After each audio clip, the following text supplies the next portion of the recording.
press start.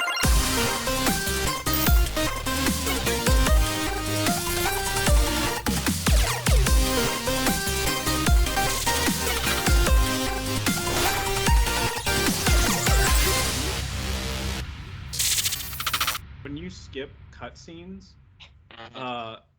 which I totally get in a game like Xenoblade, because there's probably a lot of them and they're probably long. Yeah.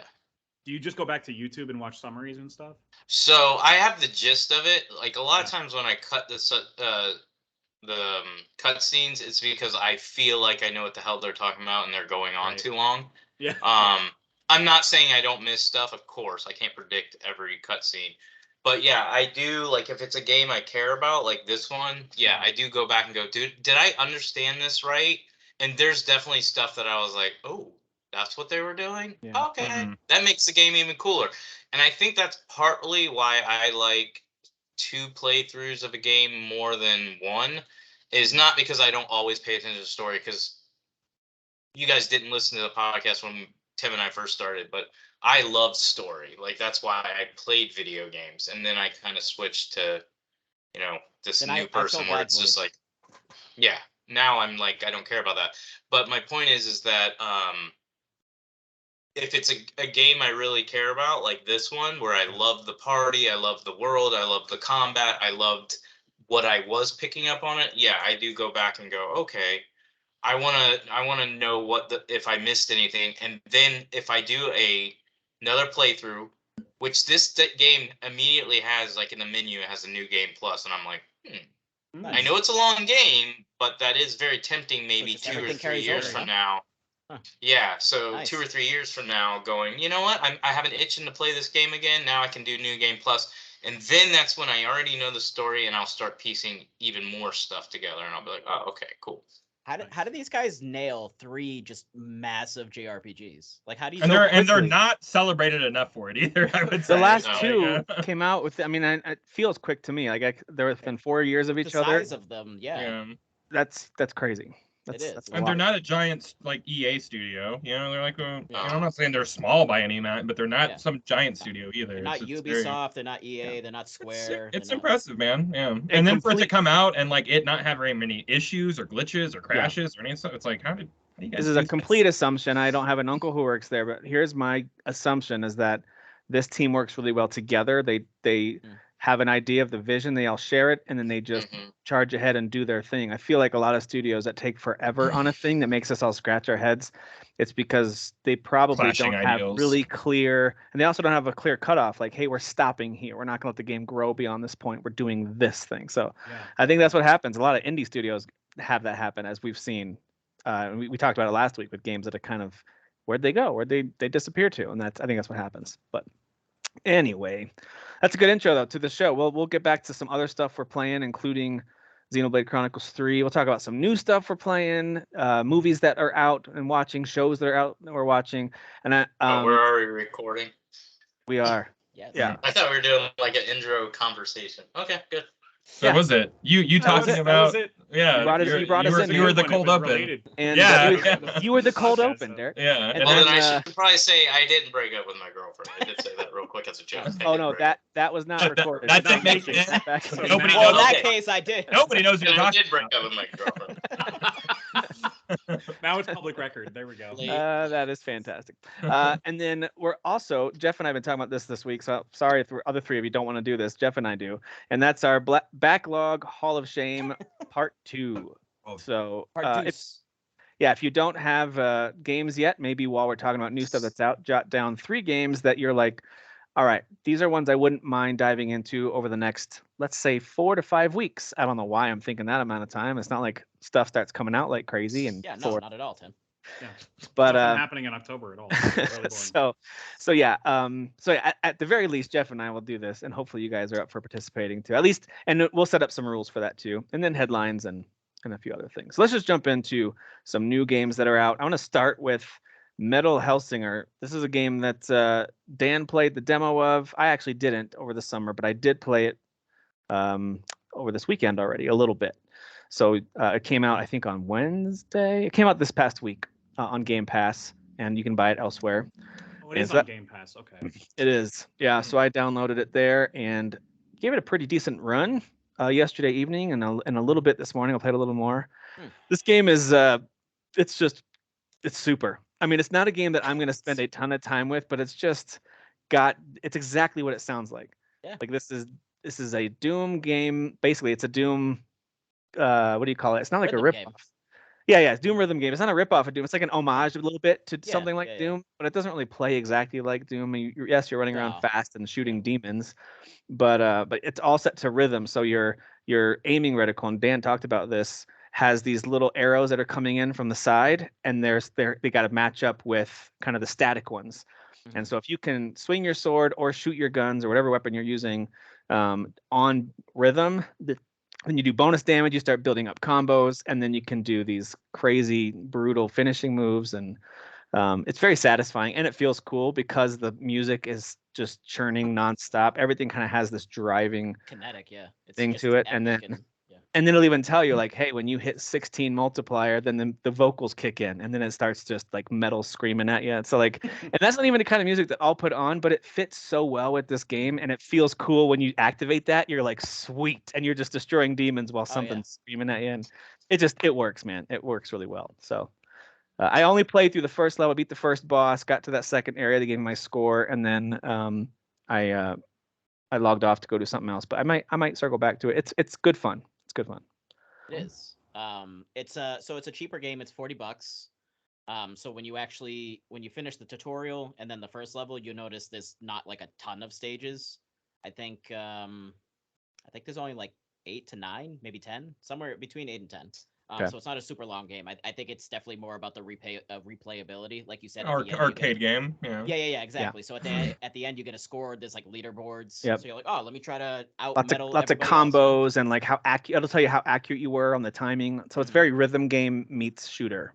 How many headshots you had, all that stuff. Yeah, exactly. And the points are all based off of your, how you performed, how long you had the time 16 going, how much damage you took, how many lives you lost, so on and so forth. And the lore itself is wrapped around. So the character is the Hellsinger. So there's like this like prophecy of like her coming down and she's gonna destroy hell, and Satan's like, nah, bro. She's like a demon Little Mermaid because she goes down there and then loses her voice, so she doesn't have a voice at the beginning. Exactly. So like Surge has to be the voice for her, basically. Surge. Surge? Yes. Surge. Yeah. Yes, exactly. I know he's one of many musicians that contributed he music to the. And it's funny because it's like this country western style voice, like, and he actually says like, I got a story to tell you, so sit her down and listen. Like he kind of has this sit at the bar. You wouldn't guess it would be metal music, yeah. And then and you wouldn't guess like that he's gonna be the character that he is when he does finally show. So exactly. So anyway. Which is cool, yeah, because you get 2 default weapons. So the sword and the skull. The skull shoots fireballs, and the sword is a sword. But I mean, for me, and same with the demo, dude, it's all about the shotgun. Like it's the shotgun, which you get really early, which is great. Yes, it's so satisfying. And when you get to the time 16 and the vocals are kicking in, and like you're basically the drummer, like with the shotgun, because it's just the boom of the kick drum. shotgun. Yeah, exactly. And it feels so good when you're actually like, you're timing it right, and you're not. And the shotgun isn't rapid fire, so you have to pump in between, so it goes like, it's like, and so the drum beat might be going boom, boom, boom, but you're going boom, boom. Exactly. You're doing like this really cool rhythm, and it's a shotgun, so you're not hitting like with the skull. You could hit on every single beat. Yeah. With the shotgun, you have to kind of space it out a little more, and it feels really cool. Like you actually do find yourself grooving with it while you're running through killing things. And same with the reload. The reload, you're actually timing to the rhythm too, because like you will use all your shells, and then you'll have to reload, and that will make it so you can shoot pretty much immediately. If you miss the reload, it actually takes a few extra seconds, so then you're losing potential of that of the meter. They do have a calibration system too, because they realize every gamer is going to have a different setup. Some folks are going to be using Bluetooth and all different kinds of stuff. So they, at the beginning, offer, do you want to calibrate your sound if you're using any kind of remote wireless? So I didn't even bother calibrating. I just said, let me just try and see how my setup works. And it worked fine. But I could see, and it'll even ask you, like, because I had, at the beginning especially, I was like, I'm listening for the beat, and I'm not sure. I didn't notice the reticles at first, like the little arrows at first. Yep. I feel dumb for not seeing it right away. But anyway, so I missed like 5 or 6 in a row, and actually asked me, do you want to calibrate your sound settings? Oh, okay. So it'll like prompt you if it seems like you're having trouble. But gotcha. That's pretty cool. Yeah. Yeah, it's like, great. do you want to calibrate, or are you just bad at the game? It's kind of like when a game says, do you want to go to easy mode? You're like, shut up. Tim's not metal enough. Tim's just not metal enough, obviously. But yeah, I mean, it's perfect for me because I like, and it's not just screaming because I know Jeff and I will tease each other, but like, I don't like metal that's only screaming. I like when it's like powerful, clear vocals mixed with the screaming. Me like, too. I like that mixture. So in the game, like the main vocals, like I think when you get to ×8, depending on where you are on the level, he'll start screaming, and then like that's when it kicks in. Like, so in the second stage, it's a female vocalist. And she's just belting the notes, so it sounds super rad while he's See, and that's some of my favorite metal is duet metal, like where you got a guy and a girl like really harmonizing together, trading off. Same. It's good stuff. Yeah, that happens in this I game. think what Kyle's saying is Evanescence is. I just heard Evanescence too in my head when he said that. No, I have like maybe Wait, 100 me, bands that are way better than Evanescence that do that. So Yeah. But like her style of singing, like in the second level, like I forget who, because it says in the beginning like who the vocalist is. Yeah. Or who the band is. It sounds I don't remember her name from Evanescence. Amy Lee. Amy Lee. Amy Lee, thank you. It sounds a little bit like that, so that's kind of what they're going for there. But yeah, it's super fun. I love the demo. I'm on the 4th level. I still find it very enjoyable. It's super awesome. So Are you got it on Game Pass too? no, I got it on my Okay. PlayStation because I wanted I just Oh, wanted my hey. PlayStation because Because you hate your Hey, wallet. I could have this for free, but I'm I a don't know why I pony. have to explain this every time. Renee You're a uses phony. the Xbox. I want to play Phony. whatever the fuck I want to play. God damn. Pony. it. Pony. Also, I want trophies. So Trophy. Oh, come on. Yeah. No, I got you. I need to have metal trophies that you guys don't have.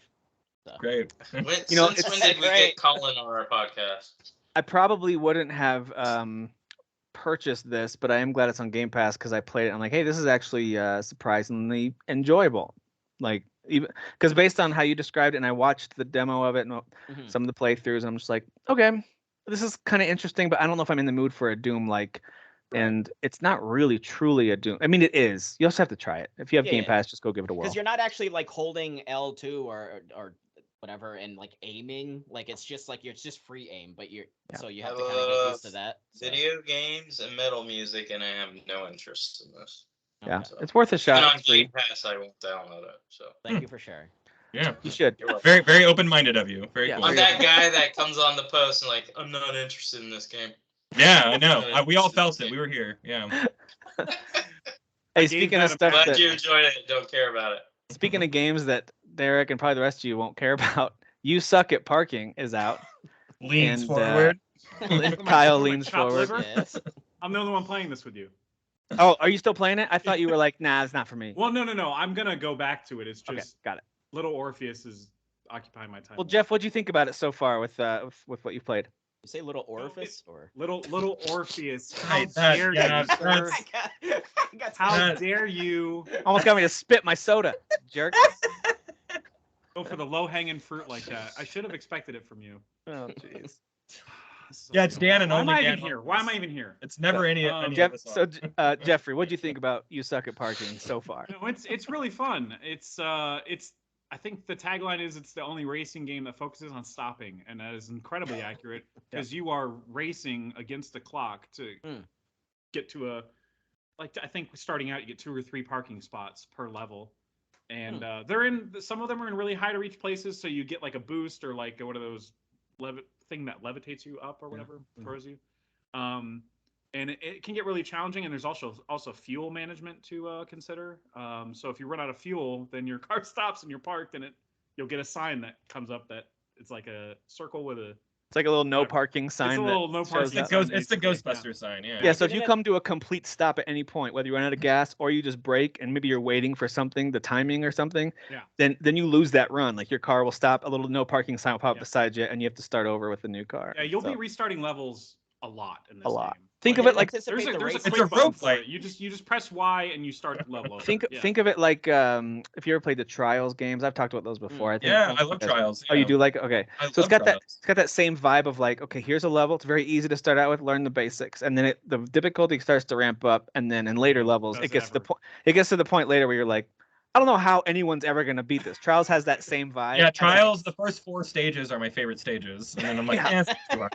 Yeah, it gets super tough. So this has that same. This has that same. I haven't even cleared the first. There's the levels are kind of split up into islands. Like the first island has two levels that you go to, and then each level has like sub levels of like 6 or whatever. Yeah. And that first island, I got to the very last one, and I was like, oh, this is way too hard. This is way too freaking hard. There's a lot of like going around and having to jump up and then go back around again and then jump another level. And then by the time I get to the like inches from the parking spot, I run out of gas, and I just That's don't so get enough annoying. momentum to go there Yeah. to the spot. So See, I didn't even realize that there's like race. I just honestly assumed it was just a game about parking. Like, No, that it's would be almost more hilarious, of it's but- almost more Yeah. of a like you're controlling a shuffleboard piece, Yeah. and you're like because you have to get it to kind of come to a stop okay. in a thing. They just let you control the car on the Yeah, level, yeah. so you're trying to stop in the spot. It's almost Yeah. in the perspective too is almost kind of like it's Micro Machines or something where it's like a tiny Yeah. car. Oh, okay.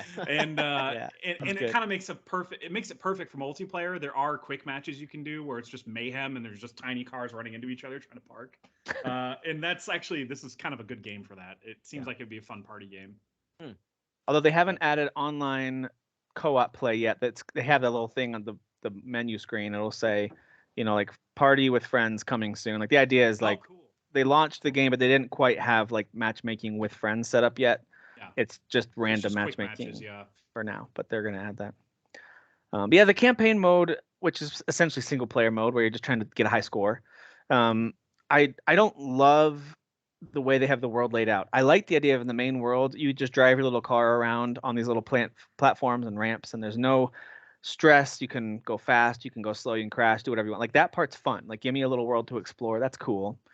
In between stages, but they do a poor job of directing you where to go. So you kind of have to wander and find the next level, and then find these cannons that will shoot you to a new Some island. are way harder than others, and you really need to go in order. Yeah. Otherwise, it's like, oh crap, this one's literally impossible right now, and I need more practice, basically. It has a bit of that arcade, even mobile game scoring to it, where it's like when you finish the level, if you finished it at all, we'll give you these little red cards. They have a little heart on them, like so you've completed that. But if you finish it only using the number of cars you need for each spot, so if there's 3 spots and you only used 3 cars on that attempt, then you get gold little symbols That's the instead. thing. I'm trying for the gold. And then every time. doing that will unlock what's called these master courses. And so I made the mistake of going to try some of those. I've only completed a handful of those. Those are insane. I mean, I'm talking about fireballs spinning around, and if you there's certain spots where when you go underneath a stoplight with a little line on the ground, as soon as you cross that, a little police car starts chasing you, and they're like homing missiles. They'll come right after you, and you have to like Wow. try to avoid them because I and as definitely soon did as not get that far. as That's soon as they crazy. even bump into you, your car stops and it'll say busted, and that run is over. So you can't even let them touch you. And it's these little cars. There's these things that are like spotlights, so you have to almost go stealth mode because if it sees you, it'll shoot out a homing rocket at you. Like there's all kinds of crazy That sounds absurd. Wow. attacks that start coming at you, and that's when I was like, you know what?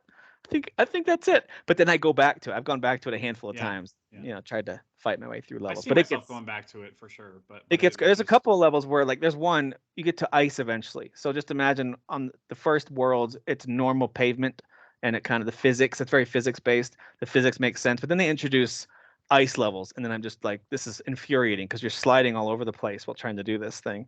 But there's a level where you start at the bottom and you have to go up this giant spiral up to the top, and there's a number of breakpoints to go to the different parking spots. And the entire way up, there's a rotating fireball shooter in the Oh my middle, God. and it's like shooting out towards every area of the ramp. So you have to like What does time. this have to do with parking? They really uh, found a way to like Dark Souls this freaking party Right, game. That's yes. ridiculous. It feels like Trials a little bit mixed with like if you ever played Mario Maker, where you have crazy levels where Sure. Mhm. if you do it just the right way, it actually looks and feels awesome because you fit right into this pocket of where the fireballs aren't, and you Mhm. kind of like can complete that space. So like when it works well, it's pretty cool. But yeah, it's an interesting game. But one thing I wanted to point out real quick before I move on is I didn't hear it until the ice area. It might have been in the earlier area and I just didn't hear it. But in the ice area, the music kind of shifts in the levels. And then that's when I heard the theme song that was in the trailer that Jeff had been talking about, where you get this little, it's a very sweet sing-songy choir singing, "You suck at parking." It's just like real sweet and just kind of this, it almost sounds like one of the choir songs from Far Cry 5. Like it's just very sing-songy and nice.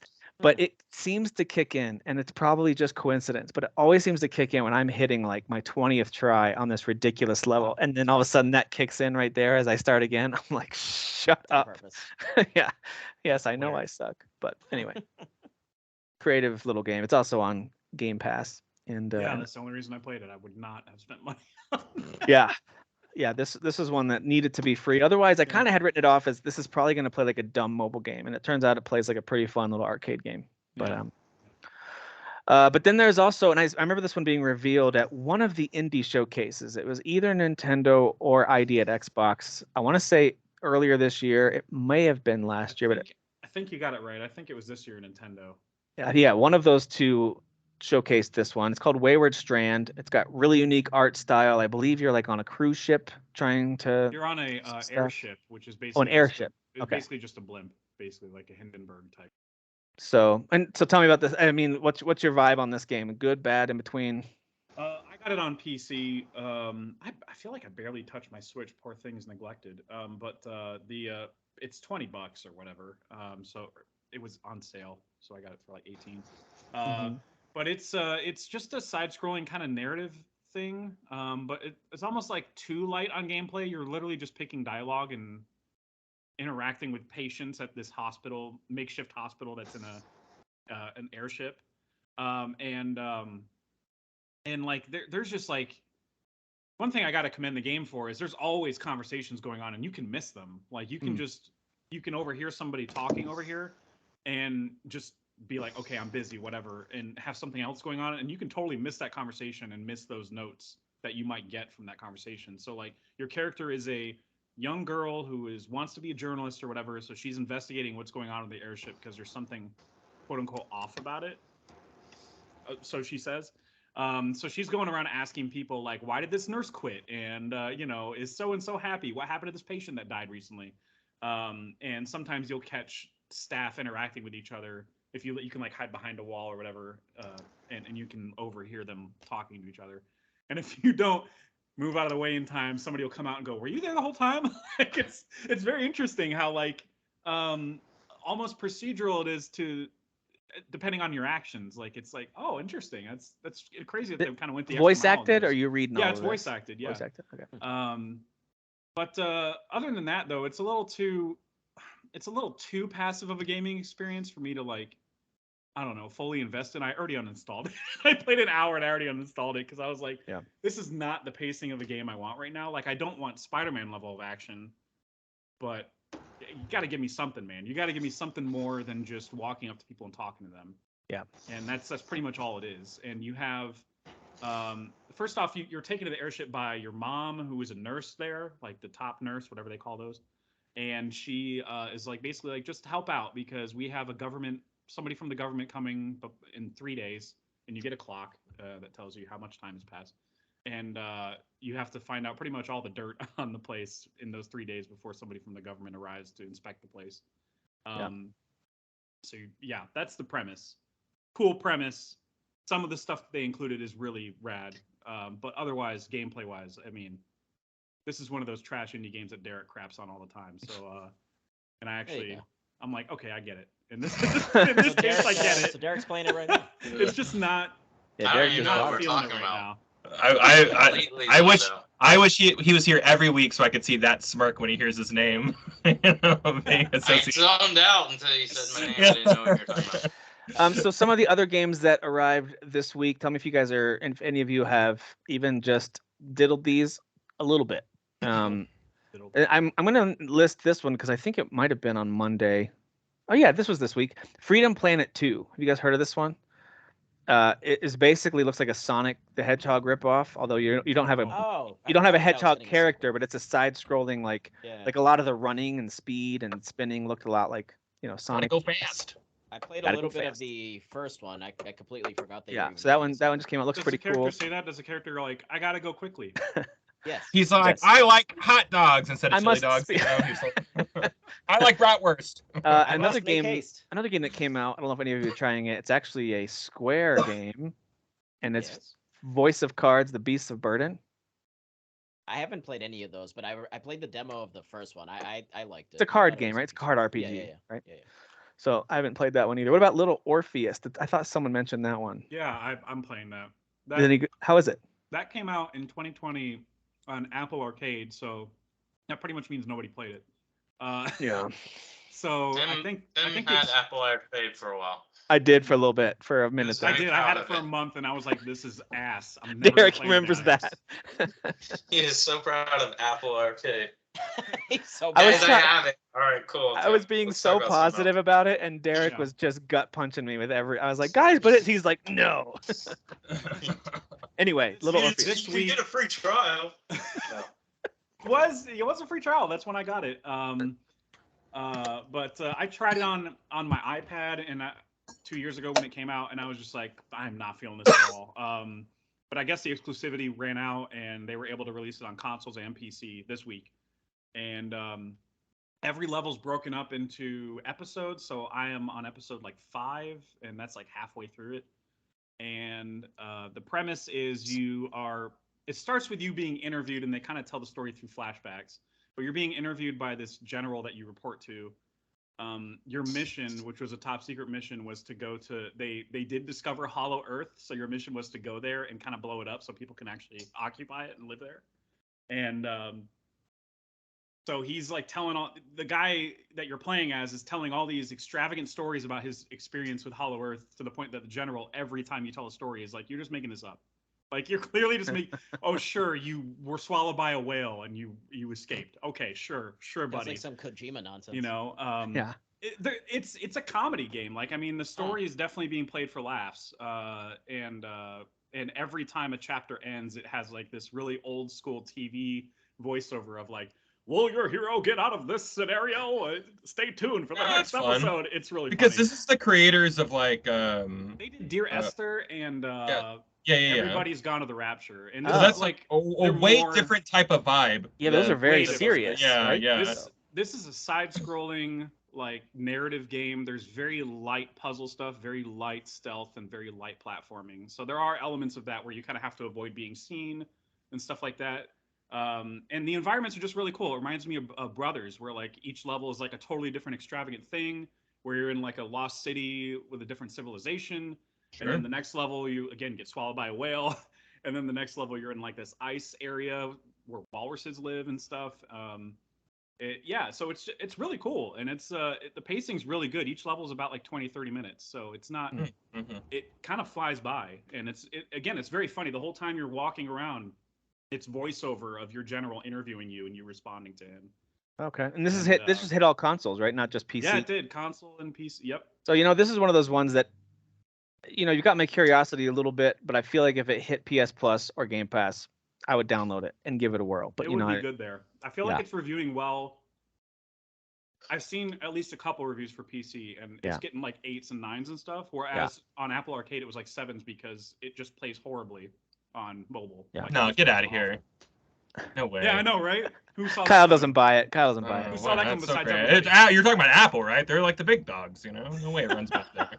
Well, I know we've got a couple other, at least one other game, and then a couple other like a TV show and movie. I want to get to those in just a second. But I want to talk about some demos that are out. I know the games aren't officially out yet, but this is a But very the demos unique. just came out because of They TGS. they I just think. came out. Yeah, Tokyo Game Show. I love when there's any kind of show like this, because it usually means, especially on Steam, you're going to get some kind of special. Mhm. At the very least, some sales. At the very, very least, it'll be like a sale by this publisher because they're doing this thing over at this show.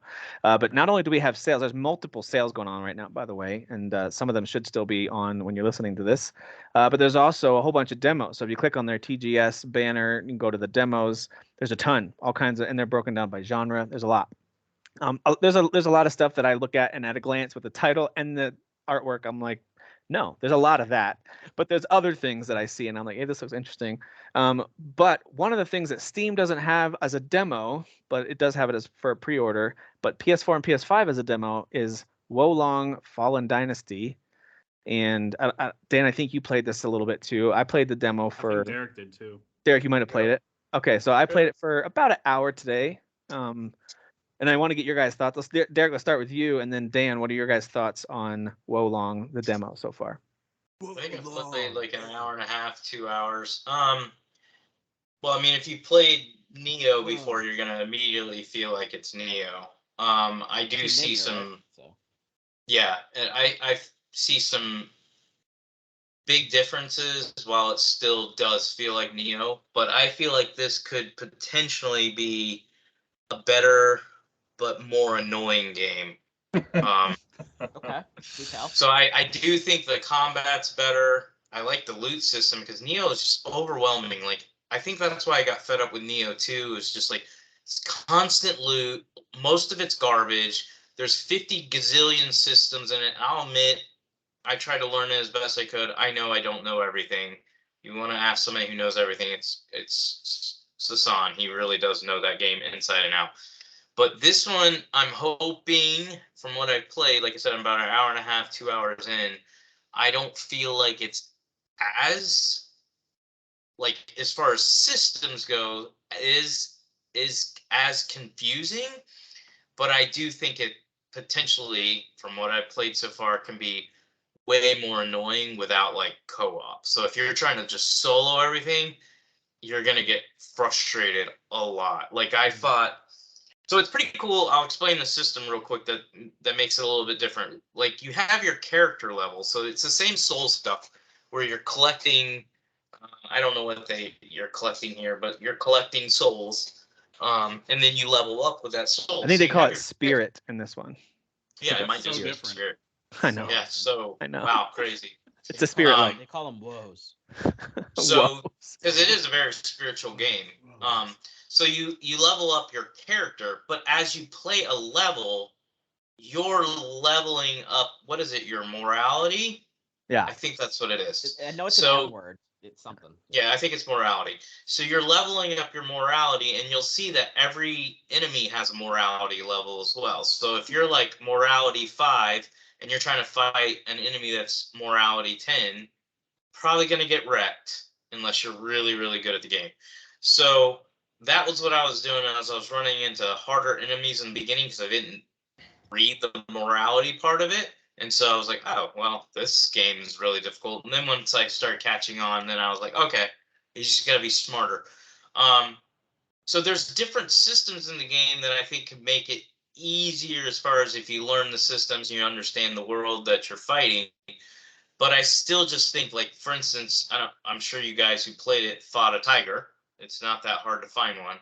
They're ridiculous, and they're everywhere, and they're extremely aggressive. I only Now, I encountered find- one and it killed me, and then I think that's when I was like, I think I'm good for It's now. by that save point, right? It was kind of right behind it a little bit. I think so. I don't Yeah. remember. I didn't. Yeah, I think that's it's about the as far as I easy got. one. That's That's a like- morality 10. That's the easy And one. then you run into a morality 16, which is only a little bit away from a morality 20 version of the tiger. And they're extremely aggressive, Yeah. very powerful. But that's where this game, I think, is also pretty cool, is it has a lot of magic to it. Wow. So I was it's got a little gonna bit- say that. Yeah. So it's got a lot of like Elden Ring type to it, where you're playing, you could be leveling up your character like I am to make him a strength build, but also you have magic to your disposal. Now, if you want to level up your magic, then your magic becomes more powerful too, but you still have it. Yeah. So, for instance, it really did help me against the tiger when I was able to get fire blast off on him, and then he's like melting. There's one enemy, literally, he was melting, like losing HP points the whole time, and I hit him in the very beginning with a magic fire spell. Well, to that point, can I say this too? Where at the beginning, in these games, you usually pick a class, right? You're going to pick like samurai or warrior or something. In this game, you do, but they're not called classes. You're actually picking what god or I guess deity and It's then like tied to it. yeah, and then that one, like whether it's earth or fire or whatever element that you pick is going to determine the magic that you use that Derek just talked about, or maybe it's going to be whether you really focus on defense or support or messing with enemies. I picked fire as well. That was the default Yeah, I one, did fire. and so I went with that. Even cooler yeah. though, so it's not even just the elements, and you're mentioning the gods. You can actually literally summon them. You literally You summon them. literally Yeah, summon like a god. So I had the fire one is a phoenix, which is it's super so badass. it's so cool. Yeah. Yeah. I changed mine to a tiger. I figured Which element? they're is that? fucking annoying, so I'm going to send one after them. So I just Sure. kept sending That's a good tiger logic. after them. That's really Which, solid. which Yeah. element is that? Fight fire with fire or tiger with tiger. And Yeah, That's what they say. Yeah, that's what they say. I mean, the tiger was really good. I just Yeah. switched it to him. I didn't pay attention to the element, and I was just Okay. like, this one looks cooler, because I don't really like the fact that the bird is just like hovering a little bit and shooting fire and missing sometimes. It's not like it's heat seeking and like guaranteed to hit them. So I was like, I'd rather have a tiger running around crazily, ripping people to shreds, and that's what it was doing. That makes sense. Nice. I think in general the combat feels really good.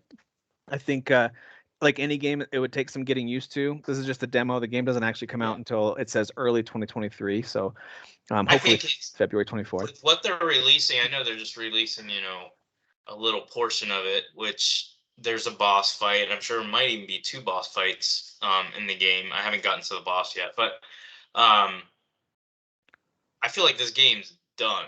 Like, they're probably done with the game. They probably just need to QC it. That's probably why they're okay releasing the demo. I don't think this one's going to get delayed.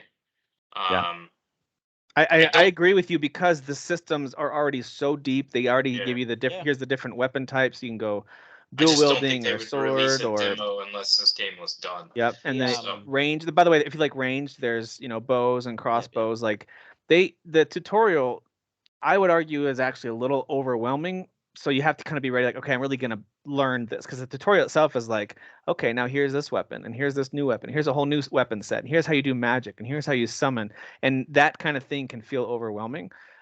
So I think it runs the risk of that a little bit right out of the gate, but it is cool. This is a day 1 Game Pass game. It is day 1 Game Pass. So if you have a Game Pass, it was shown during Xbox's. I forgot about that. Yeah. So here's my thoughts. And it looks great too. I wanted to say it looks fantastic. I think if you have a PC or an Xbox and you have Game Pass Ultimate or whatever, I think you got to give this one a shot. If you're the type that is anti-Souls game, that's fine. What you need to understand is that these games are not that hard co-op. Like, they don't, like, I brought in 2 guys just to run around a level before I went to dinner tonight, and we were destroying everything in its mom, and I wasn't even that good at the game. I was still trying to learn it. These people obviously had just started playing.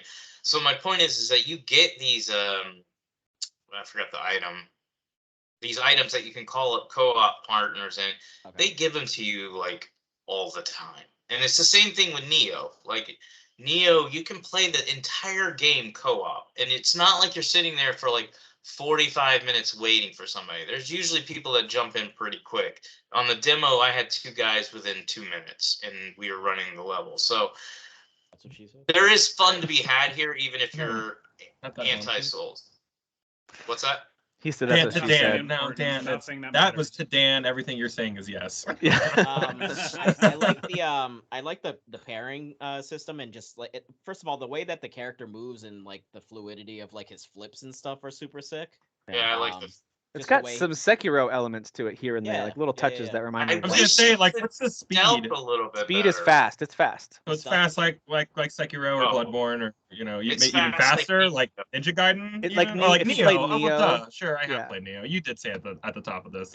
It feels like Neo. It's much faster, like especially same kind of weight to the character animations and everything too. Like it just, I think so. Everything about it feels. This is a little bit heavier than Neo. I feel like Neo is a really fast, chaotic. You don't feel powerful at all.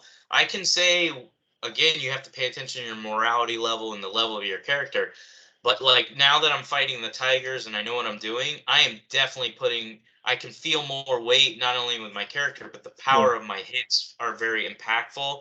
And I can see me tearing up these tigers a lot faster. Whereas the first time I met a tiger, it was just like, boom, dead. Yeah, it has a little like spirit meter, and as you do your normal attack, that builds up and allows you to do a spirit attack, which is like your heavy, essentially. Yep.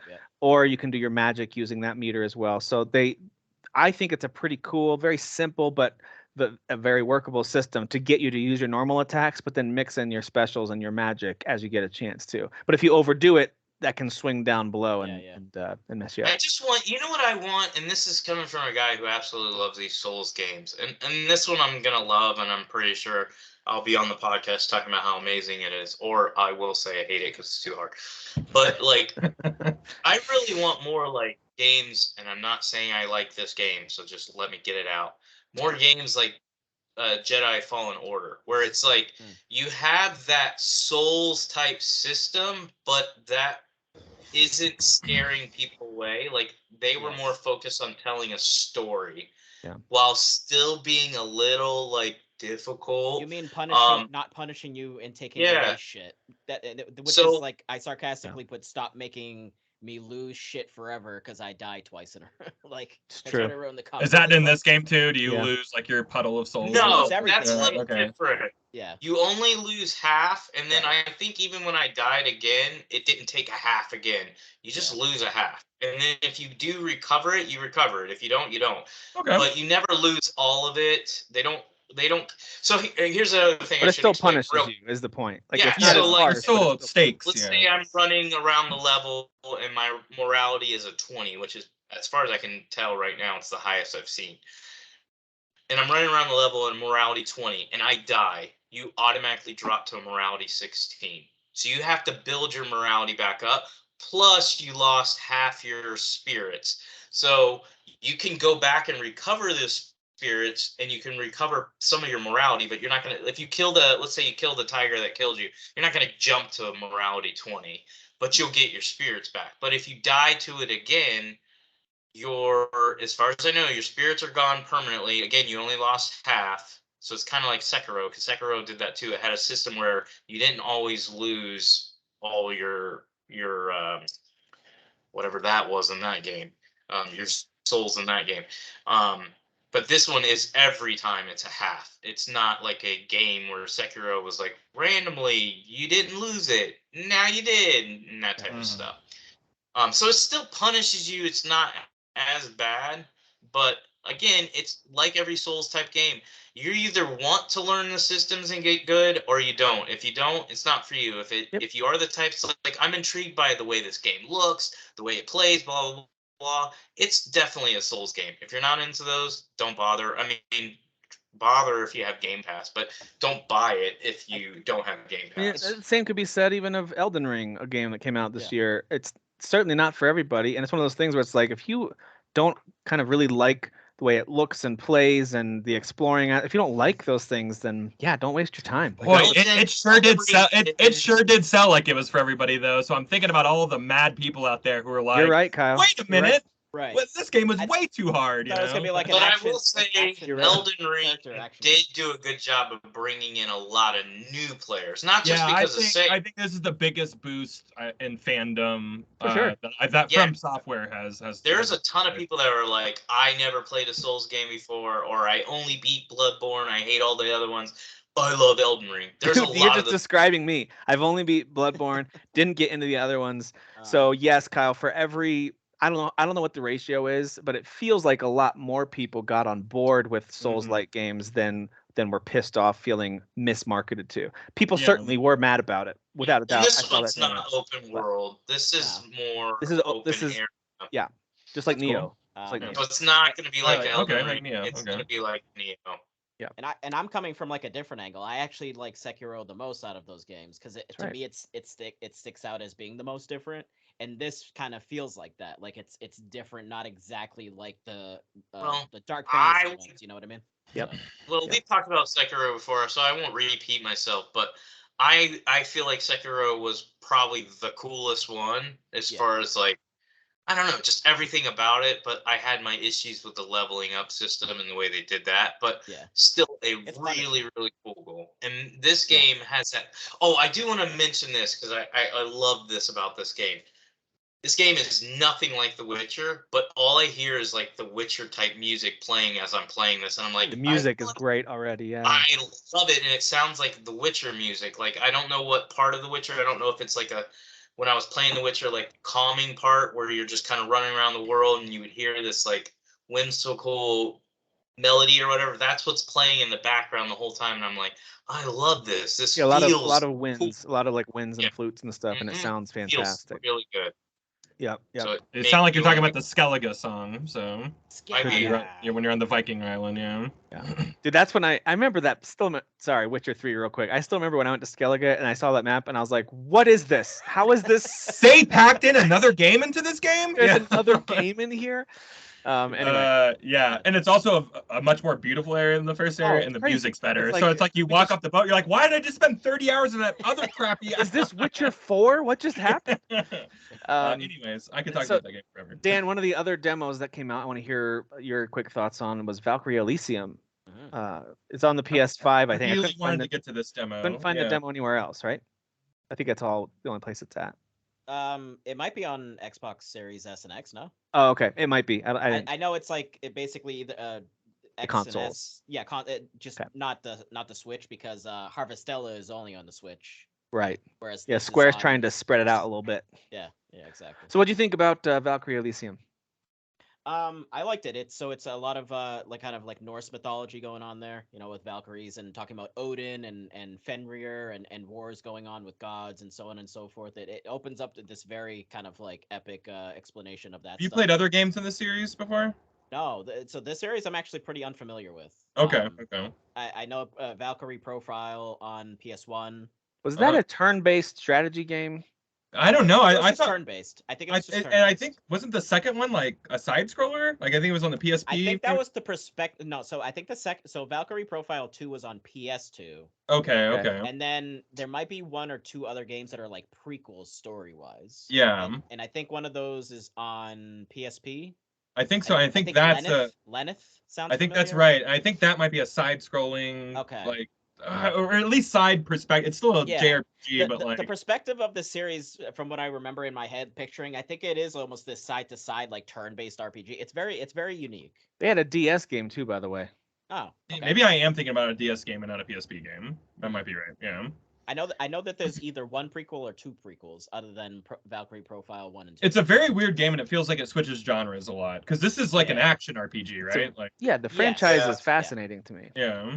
But yeah, this is. I'm actually interested in this and Solstice, which also had a demo. In case you guys didn't know. So Solstice, I actually I played that on stream. That one's more like a Devil May Cry Bayonetta type of action game, so that one's really cool.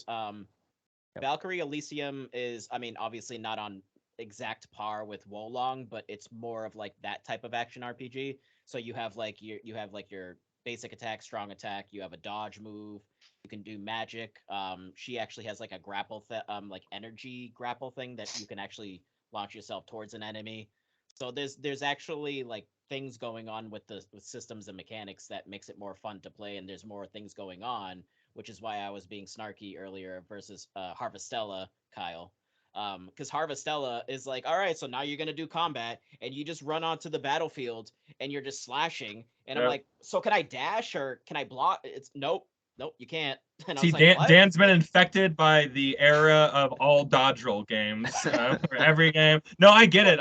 That's the very first thing I check for is like, what's my maneuverability in a game, And if you're gonna do the whole turn-based thing versus action thing, then if you're gonna say this game is action, there has to be default a dash move or dodge move. Yeah, it has to be. absolutely. Like, it doesn't. It's kind of like if you're gonna be a third-person shooter, you got to have a cover system. Otherwise, what are you doing? Yeah, I'm gonna agree. Real quick, there's been 5 games officially, at least, in this franchise. There's Valkyrie Profile, which came out in the U.S. in 2000 on PS1, and then there was the enhanced port called Valkyrie Profile Lenneth, which was on PSP. Okay, so Lenneth, that's the that's okay. That was a port of it. Then there was Valkyrie Profile 2 Silmeria, which was the sequel on PS2. Then there's Valkyrie Profile Covenant of the Plume on DS, came out in 2009. Then Valkyrie stupid ass title. It's Japanese for sure. Yeah. Valkyrie Anatomia came out in 2019. That does not sound. Wait, what? On what? On mobile. Oh. Did we even get it here? Series, guys, I would bash it. It's already offline, so if you didn't play it in the last few years, it's already. That war was gone forever. Sorry, guys, you'll never get that stuff. Yeah, you'll never know. You'll never know. So not gonna play it anymore. That's what. And not gonna live it anymore. I think Valkyrie Elysium is the reason I bring that up is because it's essentially resurrecting a dormant for 13 years franchise. If you don't count that weird mobile game interruption, I will never. Then you've got and also it's actually more Hard of a rule. No, 15. It's been a 15-year thing since it's been on a console. Like the last one was on DS. So and technically, so this is a sequel to.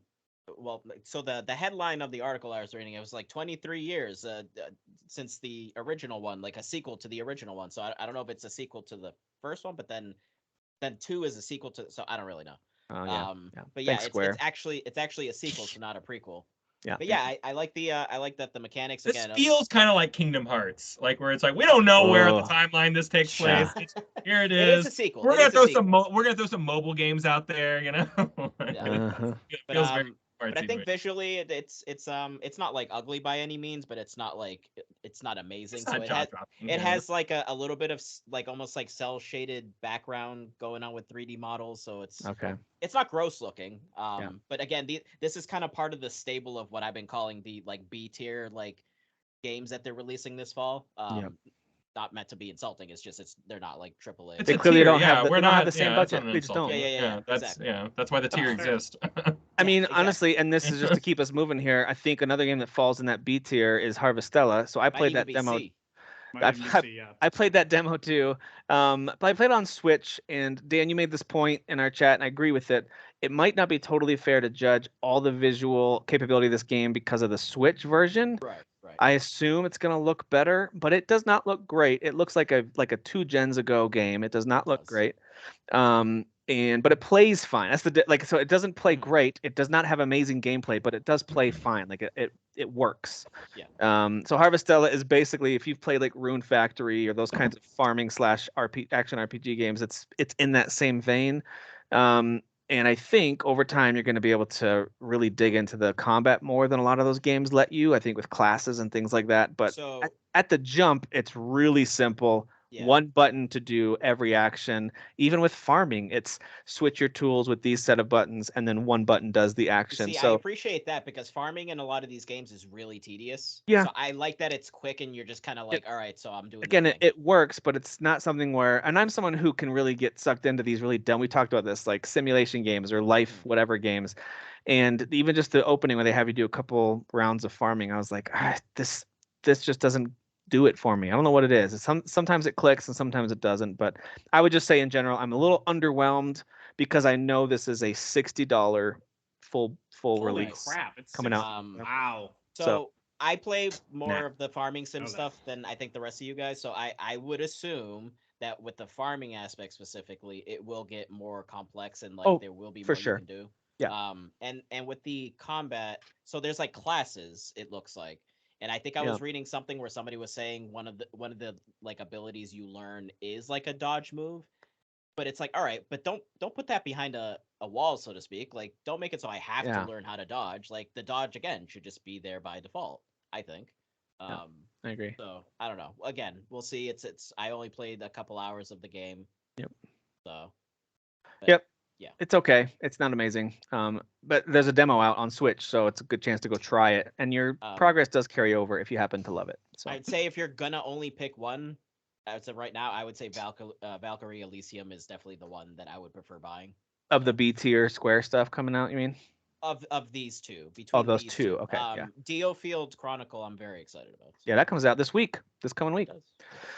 All right, there's a couple big movies and shows that are out. The one I'm most interested in, selfishly, I kind of want to hear the most about Cyberpunk Edgerunners because I love when a game. Okay, I mean that sentence was weird. I don't love when a game struggles at launch, but I love when a game that has struggled.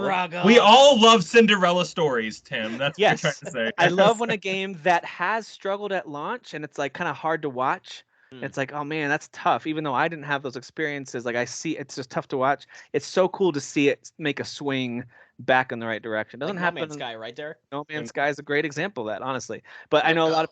I think Destiny is a good example of that. Like Destiny kind of was like. Final Fantasy 14. Final Fantasy 14. The most successful MMO. Yeah. So it's kind of been cool to hear about how CD Projekt Red has been able to recover, at least in some ways, not in every way. I think they still have a lot of ground to make up with certain fans. I get it. But anyway, all that to say, lots of good news coming out for the game itself. Big DLC big expansion next year.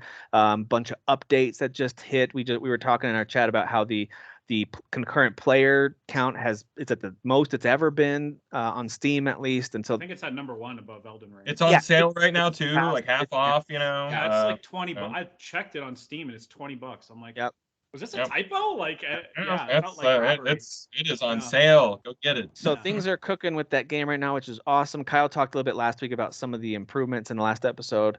But tell me about Cyberpunk Edgerunners, this anime, and how you think this might have contributed at least a little bit to some of the momentum that they're getting back right now. Well, besides Kyle and I, is anybody else watching it? Not yet. No, I Not yet. remember today that it was. So I'll probably after. I added it to my queue because I am very interested in seeing it. Because I'm also thinking about getting back into the game too. So. I think Kyle I don't have further ahead. Netflix. Oh, okay. I think Kyle might be further ahead than I. Did you finish it, Kyle? I didn't finish it, but I'm like episode 4 or something like that. Oh, so we're at the same place then. I finished cool. episode Good. 4. Yeah. Yeah, it's good, man. It's really, really freaking good. Yeah, and you don't like anime's. Not that you don't like anime. Anime is not usually your like stop on entertainment or whatever. So it's really cool that it's winning you over. And How many episodes? 10. I don't know. Is it 10? Okay, 10, okay, 10. 10. Well, and just to, hour two. It's not a long stay. yeah, it's like 23 minutes, and if you skip the intro song, it's like intro's 22 long, minutes. but the intro is so good. I love it. Okay, so let's start there. The music in this anime is amazing. Yeah. Like just from start to finish, the music in it, the intro, the outro, all important anime ingredients, I would say. Yeah. But like very fitting to Cyberpunk. It's not like J-pop music, you know. It's music that would fit inside Cyberpunk. Very, very cool stuff. The animation's great. It's Studio Trigger. Y'all may have recognized some of their work from Star Wars Visions, you know, but more. But if you watch anime, it's probably more known for like Kill la Kill and like Darling in the Franxx and stuff like that. So very beloved studio. They have a very particular style that when you look at it, you're like, yeah, that's them. This looks very much. Which I know Jeff actually watched. I watched that recently. The movie. They did Promare. that one. They did that. Man. Oh, interesting. That Okay. movie Which is visually insane. Yeah. No, Which that's one? just Which movie? Promare. Promare. Never heard of it. Or something Never like heard that. of it.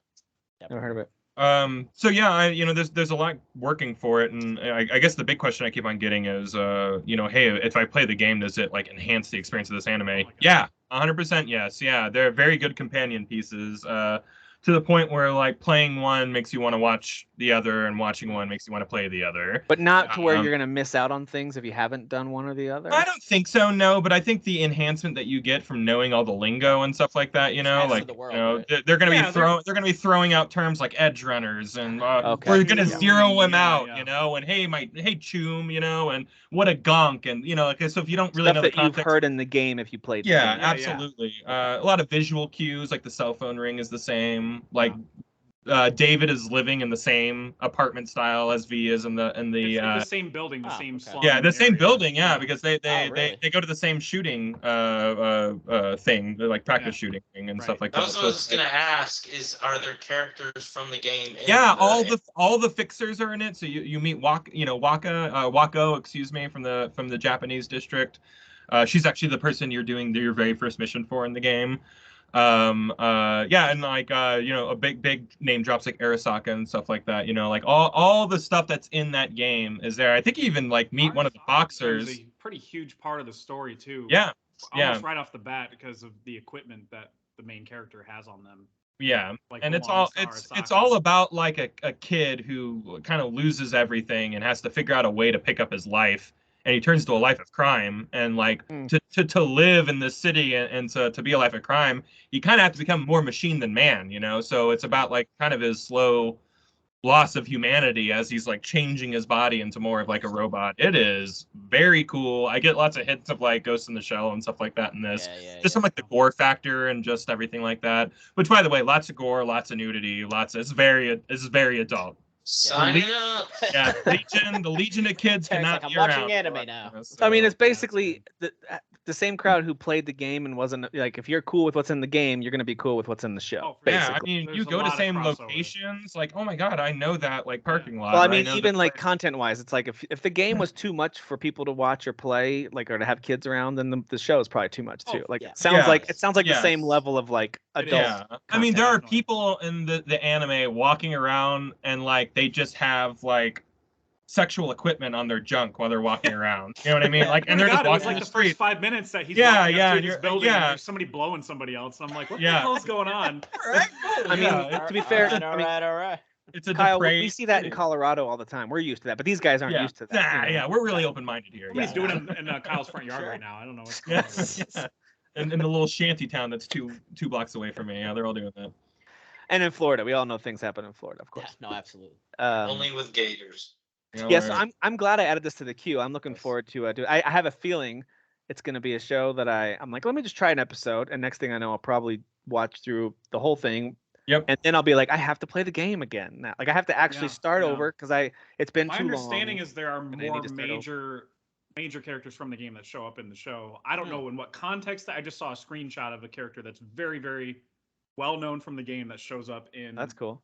in the show, and I just haven't gotten there yet. But even then, when they do a good job of making you care about this world, this setting, what's happening here, the city, and like even if there's not a ton of character connection, but it sounds like there is. But even if there weren't, that sounds like the kind of thing that's gonna make me jump. Like same thing happens in Star Wars. If I play a Star Wars game that isn't necessarily directly connected to the movies, that doesn't matter. Like even playing the Old Republic, it's not directly connected to the movies, but sometimes that makes me want to just go in and start watching the movies again. Like sometimes it just. Sometimes I'm playing the game and the movie's on the other screen and the other side. Kyle, stop it. That's too good. I know. All right, and then another movie that came out.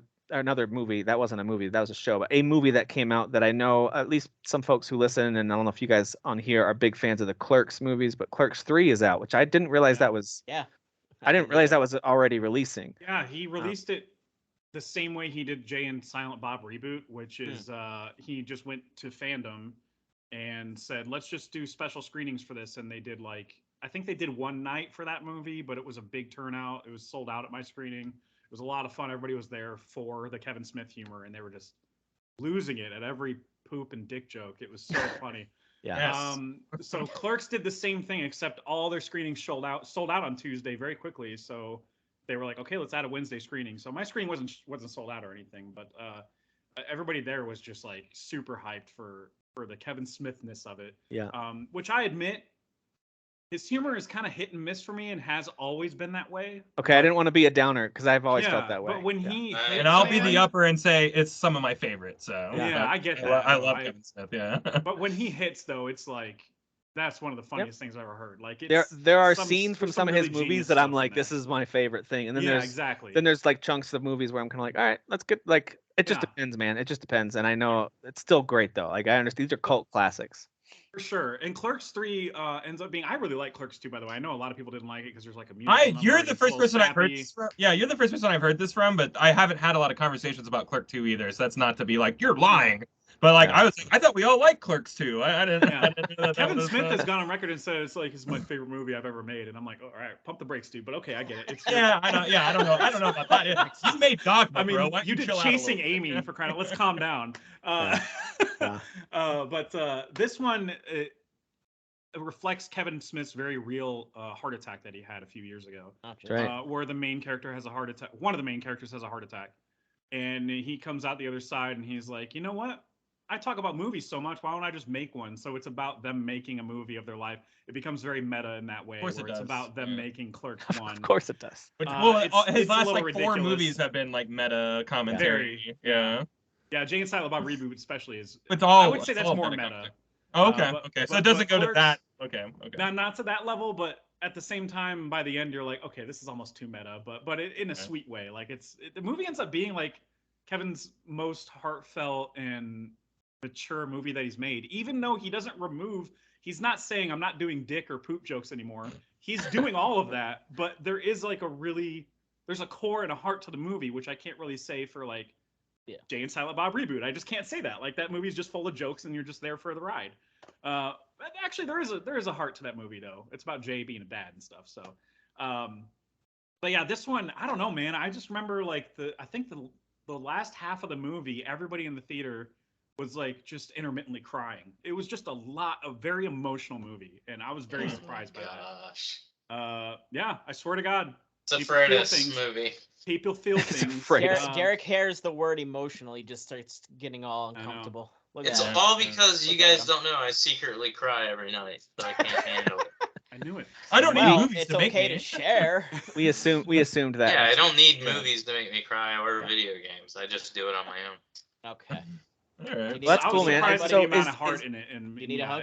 It's really good. Is this hitting wide release? I saw more screenings on the weekend. This coming weekend. I don't know if that's. But then it'll be on a streaming. It'll be on demand in a month. Yeah, it'll hit streaming platforms quick. I imagine.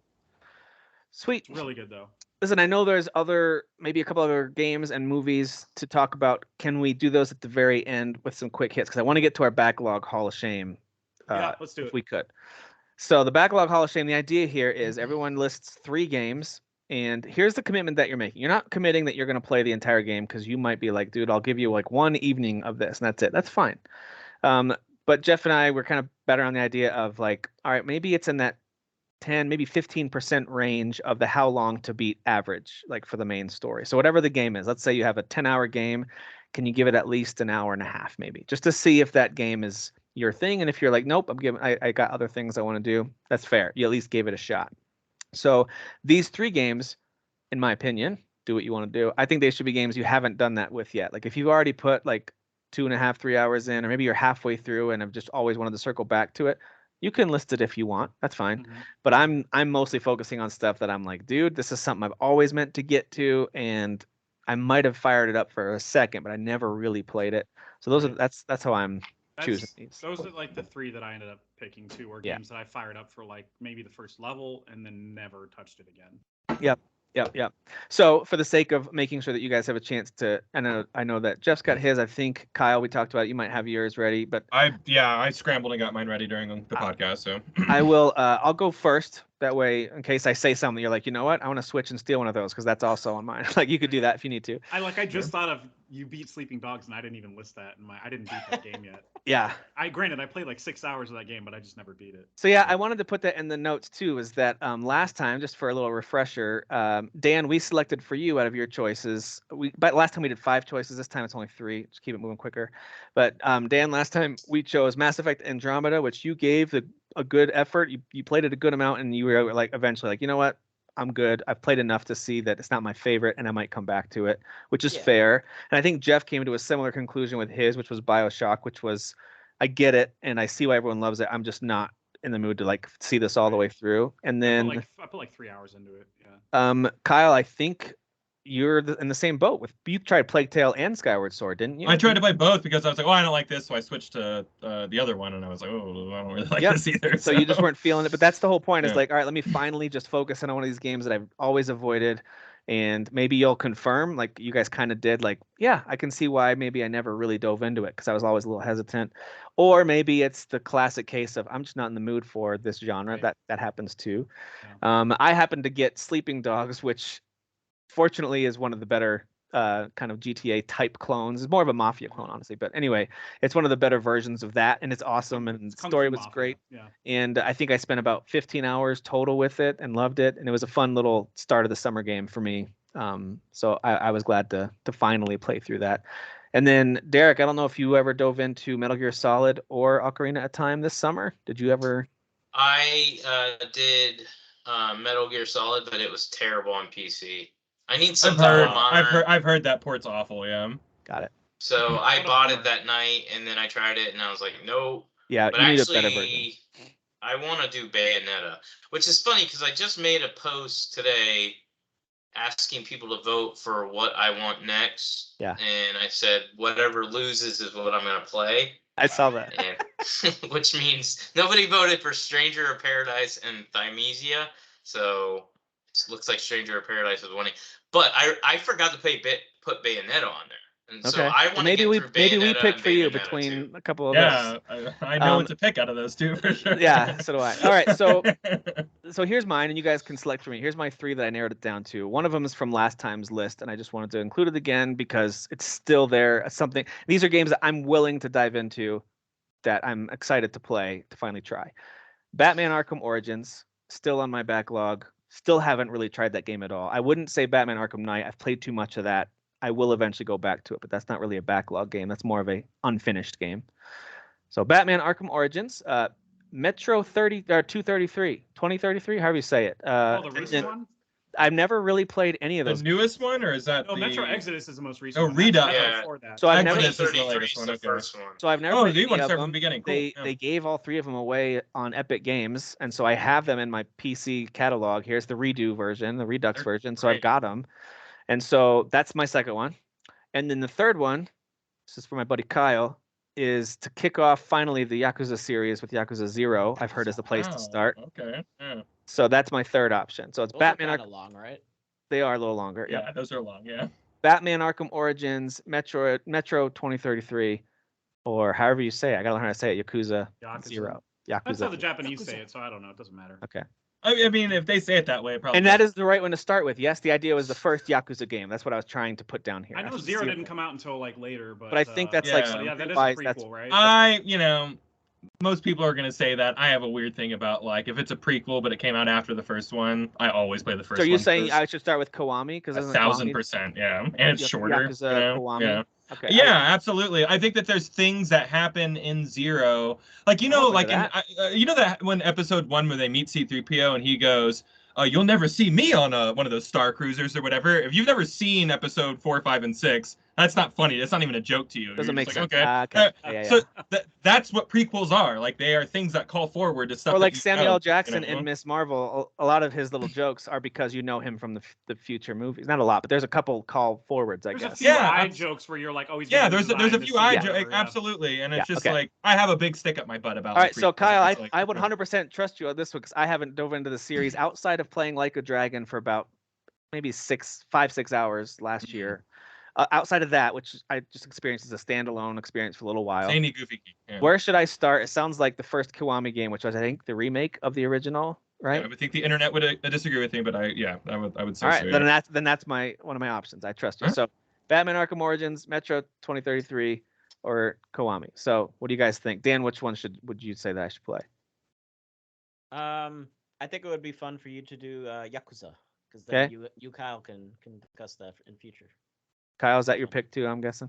I mean, I would love to pick that for you, but it is pretty long, and I want you to play Origins, but like you might be playing Gotham Knights, so like maybe playing those two games back to back might be like burnout. I just came off of Spider-Man, like 40 hours. Yeah, of they're all Spider-Man. kind of similar, so I it's hard to choose that one. I might want to go Metro for you, even though I just made a big fuss about Yakuza. So I don't know. I think Metro's Metro, really short. it's really good. Yeah, It's that's short. good. You could really see that one through. It's super atmospheric. I think you would love it. I think that's a game Okay. that you would really enjoy. So All right, I think I'm gonna go Metro. Yeah. Derek, was that what you would pick for me? Metro 2033. What would you pick? I'm gonna pick the better game, and that's Origins. Arkham Origins. So we basically have one of each. Jeff, which one am I playing? Of course, it's on me. But dude, not strong. I don't know enough about Metro. I've only played like 2 hours of Exodus, and it was really good. I don't know. I just didn't. I got That's fair. distracted. Yeah. That's what happens. 2033 is not fun to play. It's got a good Even- story. But Even like the Redux or whatever, the redo version. It's not fun to play in that it's stressful and it's very item management heavy. well, it's you know, an old like- game too, though. Like is old. meaning. Yeah, like, I guess. Yeah, it might feel a little heavy, but it did get that it's- Redux and there's it's some really updates. though. It's real bad. in Jeff, my what do you opinion. think? Origins is where I'm leaning. Yeah. All right. It just makes sense with like Gotham Knights coming out and the fact that that's like you're kind of in the same boat that I am with that game. It's Yeah. like your one oversight from that series. Yep. All right, so that's mine. Jeff, what are the three that you? My through. three are. Hold on, I accidentally clicked my VPN. Shit. Okay, am I still here? Yep. All right, cool. Yeah. Because I thought it would disconnect me and whatever. Anyway, Batman Arkham Origins is actually one of mine. I've only played the first level, Mhm. and I would love to beat that game because I've heard so many great things. And then Derek mentioned another one, Bayonetta. I've never played a single one. First one. Yes, the first one. I want to Okay. start at the beginning. If you don't own it, I think you can buy it for like $5. I have both the first and the second already installed. All these games are already installed, by the way. You're ready to go. I'm ready to go. Just give me the Yeah. word. And the last one I have is Spec Ops: The Line. Yeah. I'm gonna go with Spec Ops. All right. Derek says Spec Ops. I say Spec Ops. Yeah, Spec Ooh. Ops. I think I'm there too, Ooh. man. I'm with Spec Ops. Wow, on this one. Spec Ops Unanimous. is really one that of the low. greatest All right. untalked about games ever. It's Wow.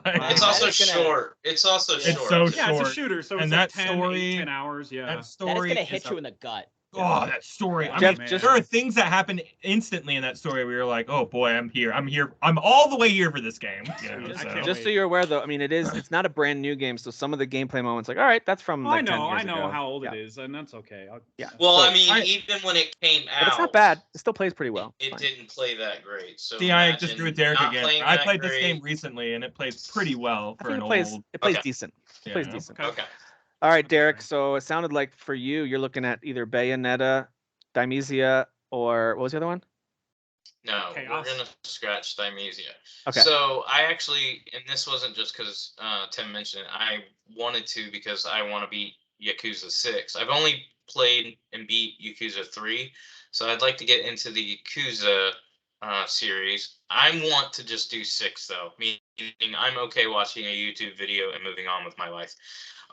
Mainly because Song I of want Life, to is that know. what that is, or Mhm. which one is it? Yeah, Song of some- Life, I think. Song of Yeah, Life. that's where Yeah. it's the conclusion of the main character's story, which is what I want to see Gotcha. The one who's before coming back. going into Gotcha. 8. So that one, Yakuza 6, Bayonetta, which then would lead to Bayonetta 2. So it's really 2 games. And then, Yeah, damn it. Yeah, I would do both. oh, Stranger of Paradise. Let's start with Dan. Which one would you pick, Dan? Chaos! If you don't vote Chaos, Just so there's 2 of us that have finished it, and then we can actually discuss it genuinely. Stranger of Paradise. Really? I Yeah. did that because I thought you That's- would not pick It's that one. it's actually on my list too because it's on sale right now, and I really just I just want to check out. I and see just- if It's Dan's want to so see much what your fun. genuine. Sure, It's so much fun. sure it is. Jeff, what do you want Derek to play? Bayonetta. He said Okay, Yakuza was the other one. That's right. Yeah. Bayonetta. Is that something that you haven't played at all, or you just haven't beaten?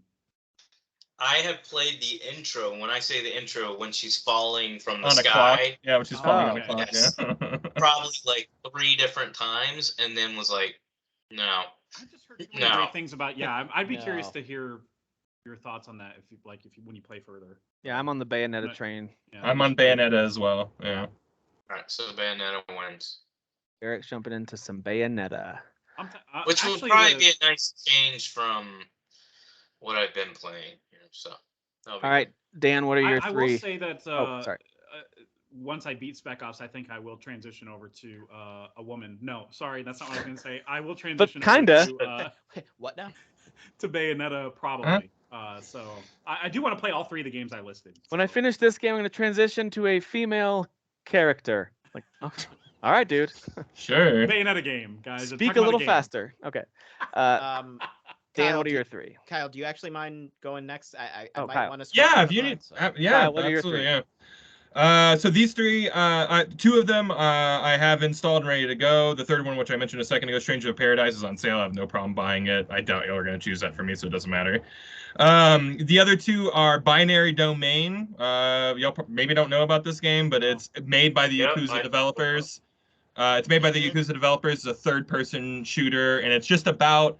It's like Cylons, like somehow robots have infiltrated the mega structures of politics, and we have to all band together and shoot a lot of stuff to the end. And it's like a really crazy Japanese, story. And like I've always wanted to play it. I played the first level, much like many of y'all have said this, Same here. maybe 1,000 times, and have never moved on Kind of past has that. a Vanquish vibe. Is it that? type of a game? Yes, yeah, very much so. It is Vanquish- loved by a lot of people. I bought It it. is. because- It is considered a it's cult loved by a classic, lot you of know. I never really And like, looked at this one. and it had a really I never heard of interesting it. system when voice controls were like getting big. Like you can talk. You can talk to like your. Yeah, I remember So that. you'd be like, Buck, come over here and help me. And, Yeah. Walk over. Yeah. So it's like I'm not going to use that, but that's what that game. That's the pitch of that game. And then Alright. a game that I've never played except for the tutorials for Jade Empire. So Oh shit, Jade That's a- Empire. one for Jade It's like, Empires. Derek loves that one.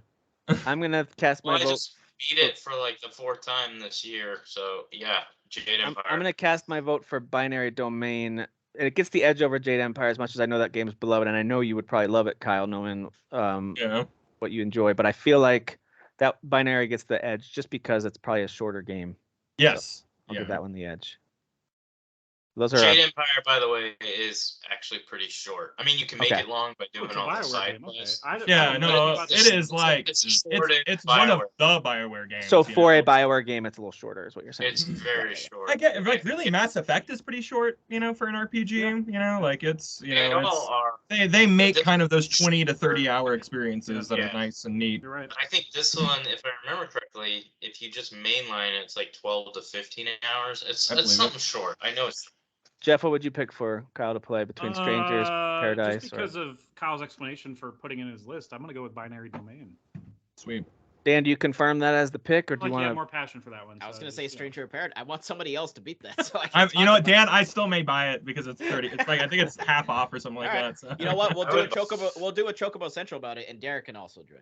Okay, great. Yeah. Binary Domain? That honestly, that I don't even know what that is. That's cool that you brought up Yeah, a game I I've don't never even heard of. Tim, before. please go watch a trailer for this game after this I podcast is done. just looked up some images from it, and I was It's like, this wacky, right? You It's have wacky to as like hell. It's hear crazy. it though. Like it Okay, is all like right. it's very wacky. Like it's Okay, all just yeah. And it's so melodramatic and it's like the story couldn't be Yeah, more that's what the serious. Yakuza games But are, everybody yeah, so. it's just like Yakuza, but everybody around is a cartoon character, you know, so yeah, yeah, thanks for choosing a good game for me, guys. all right, Appreciate it. Dan, what are you gonna try out, or what are our options to make you try out? I guess. So I swapped out one of them. This is predominant 2/3 Nintendo oriented. All right. So Fable 2, still have that on the list. Okay, Yep. good. Fable 2. All right. I switched the middle one. I only did like the first couple of levels, so if that still counts. Donkey Kong Tropical Freeze. I want to actually Okay. get through that and finish that. Those Sure. are both good games so far. Never played the first Super Mario Galaxy. You played the second one though, or? I played like some of the second one, Okay. yeah, but like. Yeah, never played I have a quick funny story about Super Mario Galaxy. I beat that game on a GameStop kiosk when I was managing a GameStop, and I never. So, you know. Just kept Hard at going work. back. And, Yeah, I guess I was just like, well, I'm done Nice. doing stuff. Rocking on the clock. All right. Yeah, rocking on the clock. Yeah. Love So that. thanks, GameStop. You paid me to be. Yeah, You know, there you go. Great game. And It's a you good don't have game. to pay for it. That's why I love working from home now. I literally beat Xenoblade Chronicles 3 because I work from home. whatever. And I would have never beat that game. I know I never would have beat that game if I didn't work from home. Yep. Well, I I'm hope with you you. get a good raise for beating Xenoblade. All right. So, Chronicles. I did. I put it Yeah. on my review. Jeff, what would you vote for on Nice, this one nice. between those three? What was the first one you mentioned? Because it was Fable, actually Fable 2. Fable 2. Yeah, I want to go with Fable 2.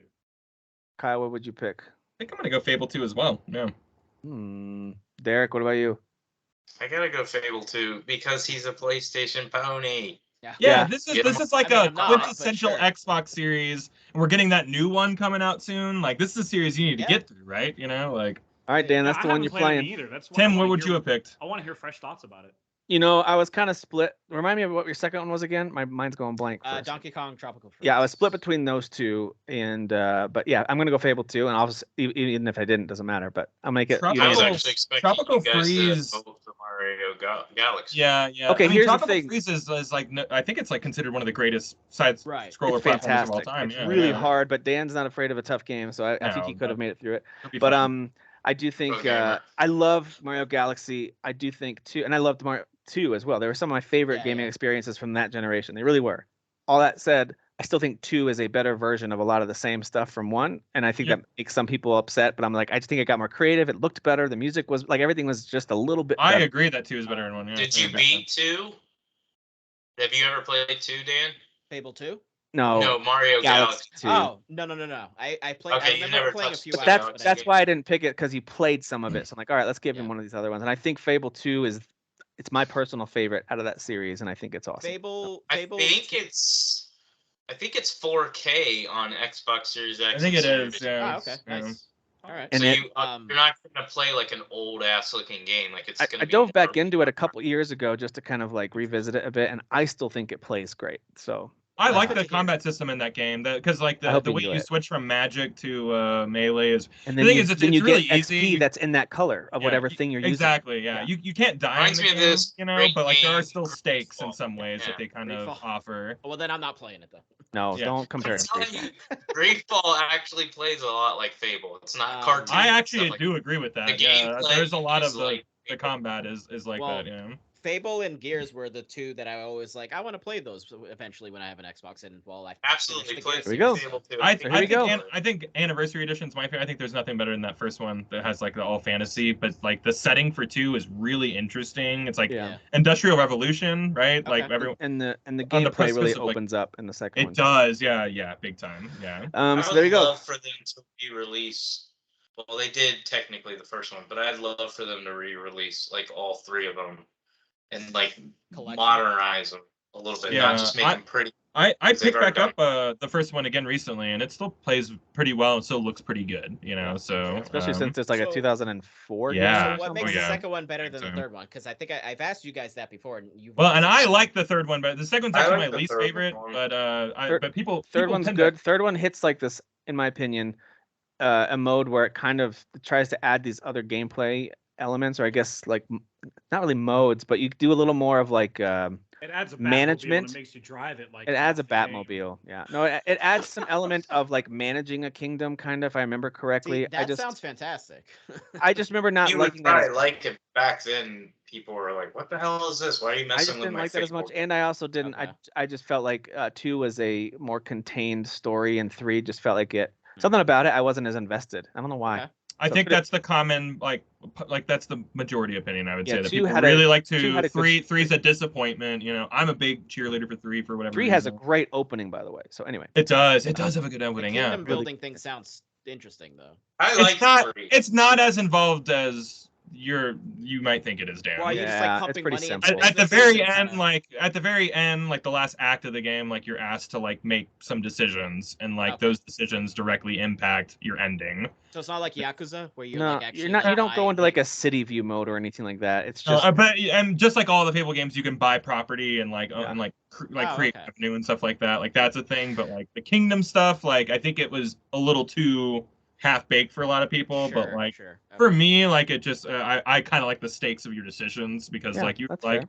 Do I need to like arm my people or do I need to focus on getting water or whatever? And So have if to you have- love Fable 2, like Kyle was saying, go play Fable 3. Like totally play Fable 3. if it continues to enjoy, like I Yeah. think all 3, there's something there to enjoy for And then- Fable. All 3 are good. And then Have you join not the played hype train. Fable? Have you not played Fable Anniversary? None of them. I've Then not why played are we some. talking about Fable 2? I think you should I be don't know. playing Fable Anniversary. Oh yeah, you should. Yeah, Mister, we can't even get you to play Xenoblade Chronicles 3, and you're not following your own rules right now. Like Fable what- 1's not a super long game. You might want to start See, there. I thought Then you Fable. just start with Fable I Anniversary. thought the I first think one you was need- just like a linear adventure, and I wanted something that was a little more No. like open. No, none it's of got- them.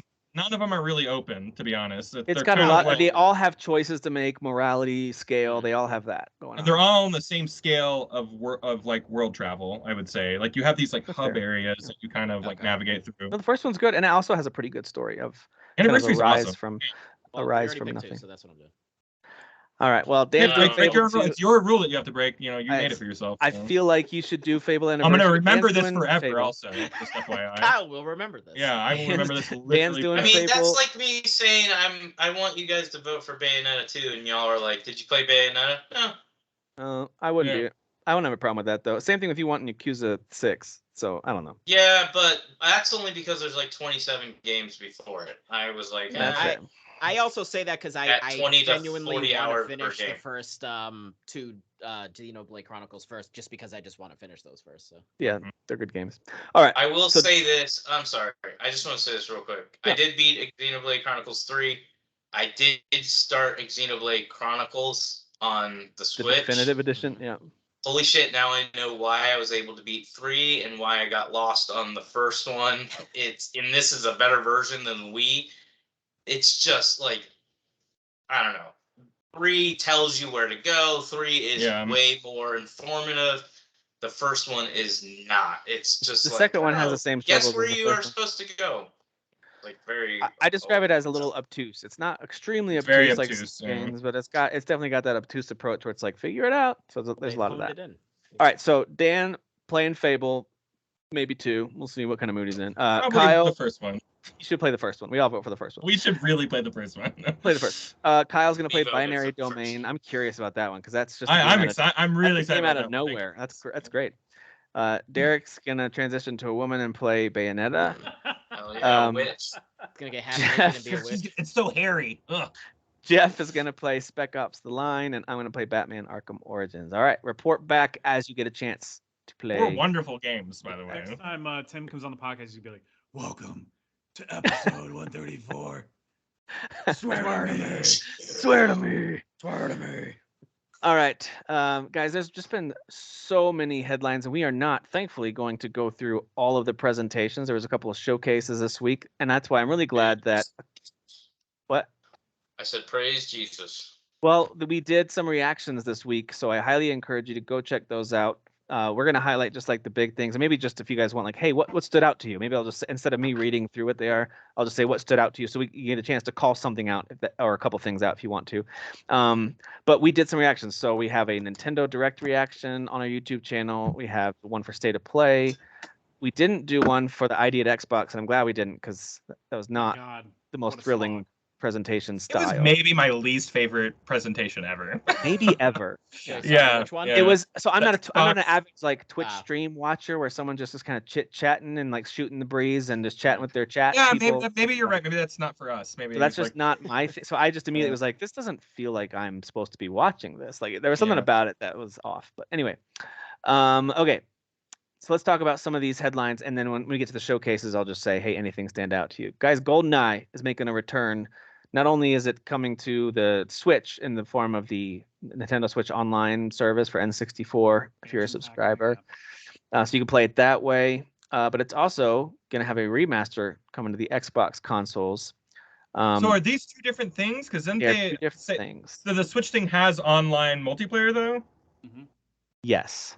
So okay, that's fine. I don't want to dwell on it. Never mind. And I believe Microsoft has only couch co-op or multiplayer. They said they're not looking at online play, is what they said. So it's not, Which feels What? very reversed because Yes. I know. yeah, makes it's very no sense. confusing. Yeah. Yeah. But I think Okay. it has everything to do with the different licensing and who has whatever agreements are out there. Because Xbox owns Rare, so you would think they'd be able to do whatever they want, But Nintendo maybe has some stake in the actual have to. Goldeneye They must game. split stakes or something. Yeah. Thankfully, They- they've always worked well together. Microsoft and Nintendo, they've been friendly. So They're not too bad. So this one just feels like they just tried to like split it up, who gets what, and it just Yeah. feels like the wrong team got the wrong thing. But whatever. Yes. It's fine. Okay, so GoldenEye making a return. It's going to be interesting to hear people's reactions when they actually start playing that again, because as we've talked about before, that's one of those great games that I have a lot of fun memories from. And I did go back and try it out like on an emulator or something. I was like, ugh, this is not right. The thing that makes me laugh the hardest when I replay it now is holding I think it's like the aim and just doing the peek over the corner and like just looking at your opponent's screen while you're just doing that over and over again while it's like so stupid. popping in and out of view. Yeah. Dude, my favorite is remote mines, but using the trick, not having to switch over to the detonator. Yeah. So for anybody who doesn't know the trick, I'd always just detonate it as I'm throwing it in their face. It was good stuff. Yep. And of course, good old proximity mines, rocket launchers, that whole deal. So I have a lot of good memories from it. It's just doesn't control or look as good as a lot of us remember. So. Right. No, it definitely doesn't. ID at Xbox, the only thing that stood out to me, because I am a Valheim cuck, I guess. I don't know what the word is, but Valheim.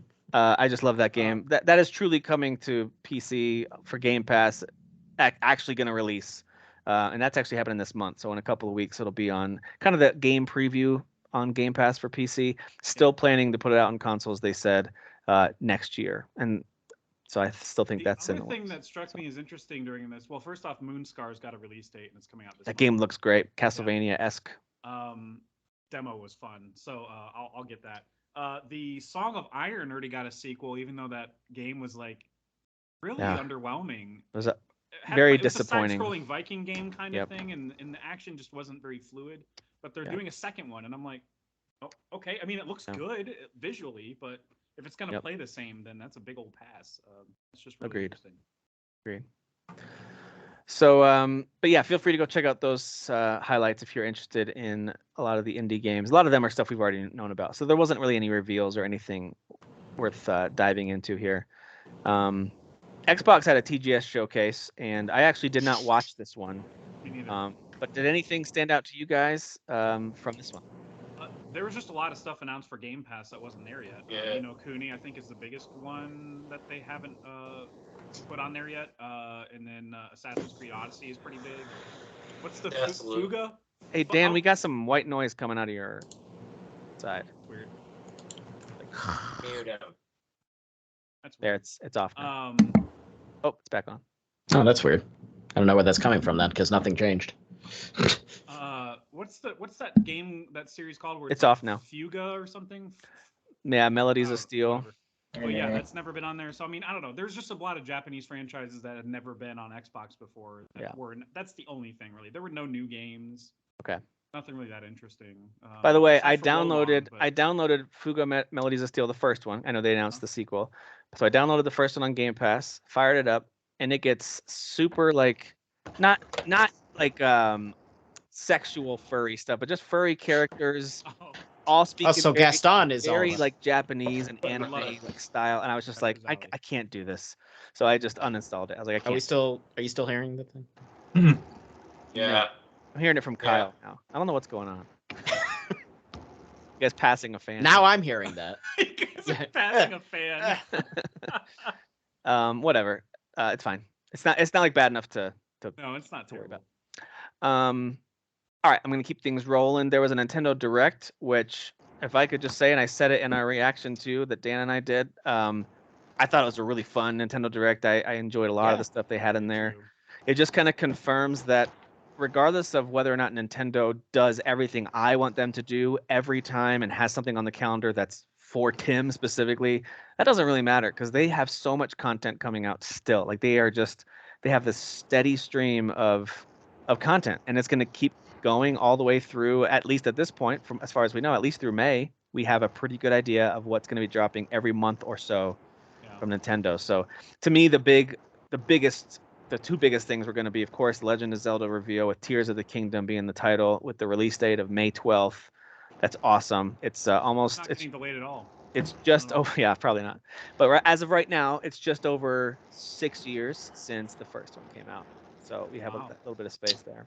When that one releases. And then Fire Emblem Engage, which got a January 20th release. What a surprise this was. Wow. So when I first saw it, Dan and I were kind of like, is this a Warriors game? Like, this looks a little different. Like, it kind of has... I thought it was a mobile game at first. We saw Marth, and we thought, like, it's something that's going to be a Warrior. I didn't think a real Fire Emblem game would bring back old characters. Now, if you played Fire Emblem, the full games, you know that there's ways in recent games where you can kind of summon old heroes and old characters in, but they're rarely part of the story in the cutscenes. They're usually just like battle units. They're just there to help, and they're awesome, but they're not really there as part of the story. This looks like Marth is a key part of the story, which is really interesting. Well, it looks like he maybe fuses with Roy. He has like right, like red and type blue of hair. Thing, right? Kind of split with the hair and eye colors with red and blue. That's what I said. I said Roy, right? Because you did. Yeah. You did call out Roy. So I think this looks great. I'm very excited for this. As soon as I saw the real like official strategy RPG Fire Emblem gameplay, I was like, yes. The second it went to the field view, I go, boy, that's pretty. Like it was really good looking, and the character models were like really sharp, right? Like they looked more so than I've seen before. Like they just had a crispness to them, you know. Yep. So those are the two things that were the biggest things for me. What about you guys? Anything else jump out to you from the Nintendo Direct? I'm excited to finally play Crisis Core because of, now that I've played the remake. I'm intrigued to try that. Just so you know, though, it is on like PS5 and all those, so it'll look better. It was obviously. just I'm gonna play it on PS5 for sure. Okay. It was one of like, yeah, it's a good reminder that game's coming out. Right. Play it somewhere else. Yeah. That's cool. Obviously, cool to get the release date. Yeah, they got a release date on it this time, which is awesome. We did get more cloud It's a good little game, but everyone realize that you're about to pay $50 or $60 for a port of an old handheld game. But as long as that's okay with you, that's a good thing. That's to keep good. in mind. But I just want everybody to know. Yeah. By the way, I can't wait to play it personally. Square regularly has big sales across multiple platforms. So if you're not like in a rush because you have to go play this, like just hang tight. Like this is the kind of game that's going to hit a good sale. Are you talking about Crisis Core or? Yeah. Well, Crisis Core it's like the visuals are being completely redone. I don't know if the voice acting is being redone. The cutscenes and the voice acting were god awful. I watched gameplay and I was like, oh my gosh. So the voice still acting looks might be old. the same. So like, yes, they redid a lot of it. It definitely looks modernized compared to what it was before, but it still has an older veneer to it. There's something about it that still feels dated. But Yeah, being like said- the like a portable gameplay game, looks like like- Final Fantasy VII Remake, and it looks great. But then as soon as they switched to like cutscenes and stuff, that's when I was like, Maybe it's Okay, just the you didn't character put as models. much Because the work. character models to me, like comparing it to back I guess then. I guess I didn't hear that they Yeah. completely redid the combat system. Yeah, I thought it that was just a I thought remaster. it was the same. yeah, I that's thought pretty it cool no, that they they- did that. Yeah, they've done some revamping on it, and was again, revamping or well, I mean, like rebooting? making it more in line, kind of like Derek said with 7 remake. I'll look Gotcha. into that. Okay. Yeah. I'm skeptical. On yeah, that. We got watch gameplay on it. It's worth watching. We got some games that are coming to the Nintendo Cloud. Capcom still loves them some cloud on the Switch. So a bunch of the modern Resident Evil games, the remakes of 2 and 3, 7 and 8, and all the DLC that's coming out for 8 this fall. That's all supposed to be hitting the Switch Cloud version. I can't recommend that. Not playing it that way enough, if you can avoid it. That'd be in the first half. Not gonna lie. Yeah, and then I kind of messed up the sentence there, but you get what I'm saying. Don't do that. But stuff like Sifu, which is not a cloud version, that's actually the game. That's I just perfect beat for that Switch. recently, by the way. I got to be honest. When I was watching that on the Switch, though, very choppy. Yeah. I think Dan and I both said that. We were like, well, this Extremely looks choppy, kind of ugly, but that's cool that it's on the Switch. yeah. Even like the animations, he's like, And I Didn't look mean, good. Like, it looks you know, really and bad. recently having just beaten it because I'm a pro gamer. On the PS5, you played it, Yeah, on the PS5. and where it looks pretty great. So Yeah, it looks great, and obviously, you know, getting those dodges correct and parrying and so on and so forth. You know, you don't want any stuttering, is what I'm trying to get at. Yep. Is there I don't know, this might be the wrong audience to ask. I might have to ask James or something, but Kirby's Return to Dreamland, is that a renowned title? Is that So that was a Wii lauded, game. or- I didn't know if that was like a big deal. I think it's a big deal if you're a Okay. Kirby fan. So like if you Yeah. like the Kirby, I very like the one that came out this very year. yeah. lighthearted, very whimsical and easy platforming experience where it's just kind of cartoony and cutesy the whole time. I mean, that's kind of what the newest one was, although it had a little more of an edge to it. It was different. Yeah. This one is kind of back to the old school version of. Okay. Side scrolling, kind of playing with friends. try it It's more out. that style as opposed to like a Mario Adventure style. Which I was is gonna what say they're- you like the one that came out this year, so you Yeah. would probably Love that like one. it. But it is side scrolling, so it's got that element to it. It's not Yeah. it's not I like played the Go old. Explorer. There was an old one on 3DS I played and I enjoyed. Yeah, That was okay. side-scrolling. Then you So would maybe- then you maybe I'll like you would like this too. just a quick update. Dan and Derek were spot on. They completely revamped the entire combat of Crisis Core. Completely. So Yeah, yeah. and the character models look, and again, they're not. I'm not saying like PS5 level compared to a PS5 game, but like they're noticeably better. Just maybe the backgrounds they didn't give it as much. Or like love Derek said, the attention. cutscenes. I'll have to go back and Yeah, watch yeah. that to see the transition I think because the I haven't voice watched acting- the that sounds kind gameplay. of funny. Yeah. There's like a 10-minute gameplay reveal, whatever. I haven't watched that. Well, yet. cool. That justifies the price tag then for sure. It does. time. And Big time. especially if you're really into that, all the lore around Final Fantasy VII, I totally get it. It's not something that I'm ready Yeah, to spend well, full price on. it's but I very hear Yeah, important. sure. It's It's incredibly an important story, yeah, for sure. you. But again, it depends. The same thing as going to see a movie in a theater. Like if you must see it as soon as it's available, you must play it. I get it. I totally understand the cost of it. But if you're also like, I'm interested, but I can wait, then Yeah. I think this is a game So right it's for not us. as important as So- Dirge Cerberus, okay? But it's All right. I knew that would get Hey, Dan. hey, Yeah, oh, whoa, Uh, oh. I went for a shoot on Dan there. I'm sorry. Shoot, that was a shoot, dude. So shoot, They brother. didn't really show much of Whoa, this, brother. but it's worth mentioning because it's a major franchise. As Pikmin 4 is officially announced for next year. Mm. All we Yep. saw was like a quick screenshot. They didn't really. I mean, It was just I a love reveal, yeah. Miyamoto in that moment. Be like, yes, the perspective is from down below. It's like they're all like that, you Yeah, idiot. I Like, know. what are you Yeah, talking yeah. about? He's such a goofball. yeah. Yeah, look at my shirt. Like, all right, dude. Look at my. Are y'all big Pikmin fan or Pikmin fans at all? Not even big fans, but I've never I loved Pikmin 3. It was so good. I only played the demo for it, but I thought it was a blast. cool. Yeah. Yeah, because he brought that over to Switch. I'm too right? dumb for those games. They're a little too like problem solving for me. Didn't they but, bring Pikmin 3 over to Switch? Am I imagining that? I really always like the vibe of them though. I think they're I really don't- like cute and fun, and I like the Honey I Shrunk the Kid style like perspective of stuff. So that's fun. Yeah. I like the Octopath Traveler 2 announcement. That was cool. Yeah, I'm excited for that. Yeah. Yeah, they brought Pikmin 3 That's to Switch awesome. and they had a demo for it. So that's really the only thing I've played of the Pikmin games was that. Cool. So, all right, let's keep moving here. So Nintendo Direct overall was pretty fun, pretty good. Yeah. there's still rumors that people that are floating around that people are, and maybe it's wishful rumors at this point, but Wind Waker and Metroid Prime supposedly getting some kind of announcement, whether it's through a full direct or who knows next week. But at this point, I don't think so. People guys. Gaming journalists are freaking adamant. Like, no, I heard it. Yeah, Trust I swear me. to God, I heard it. Trust me, bro. Like they My dreamt sources it are the night trust me. before. I would love it if they're right, but I Me don't. too. I would love to play Wind Waker again. Yeah, I think that'd be awesome. Jason Schreier said it's real. Yeah. Oh yeah, because everything he says is true. Yeah. Yep. Anything else from Nintendo this week, you guys, that it's worth calling out? I mean, really. the I fact just that included Zelda stuff finally just has a 'cause. date, right? You know.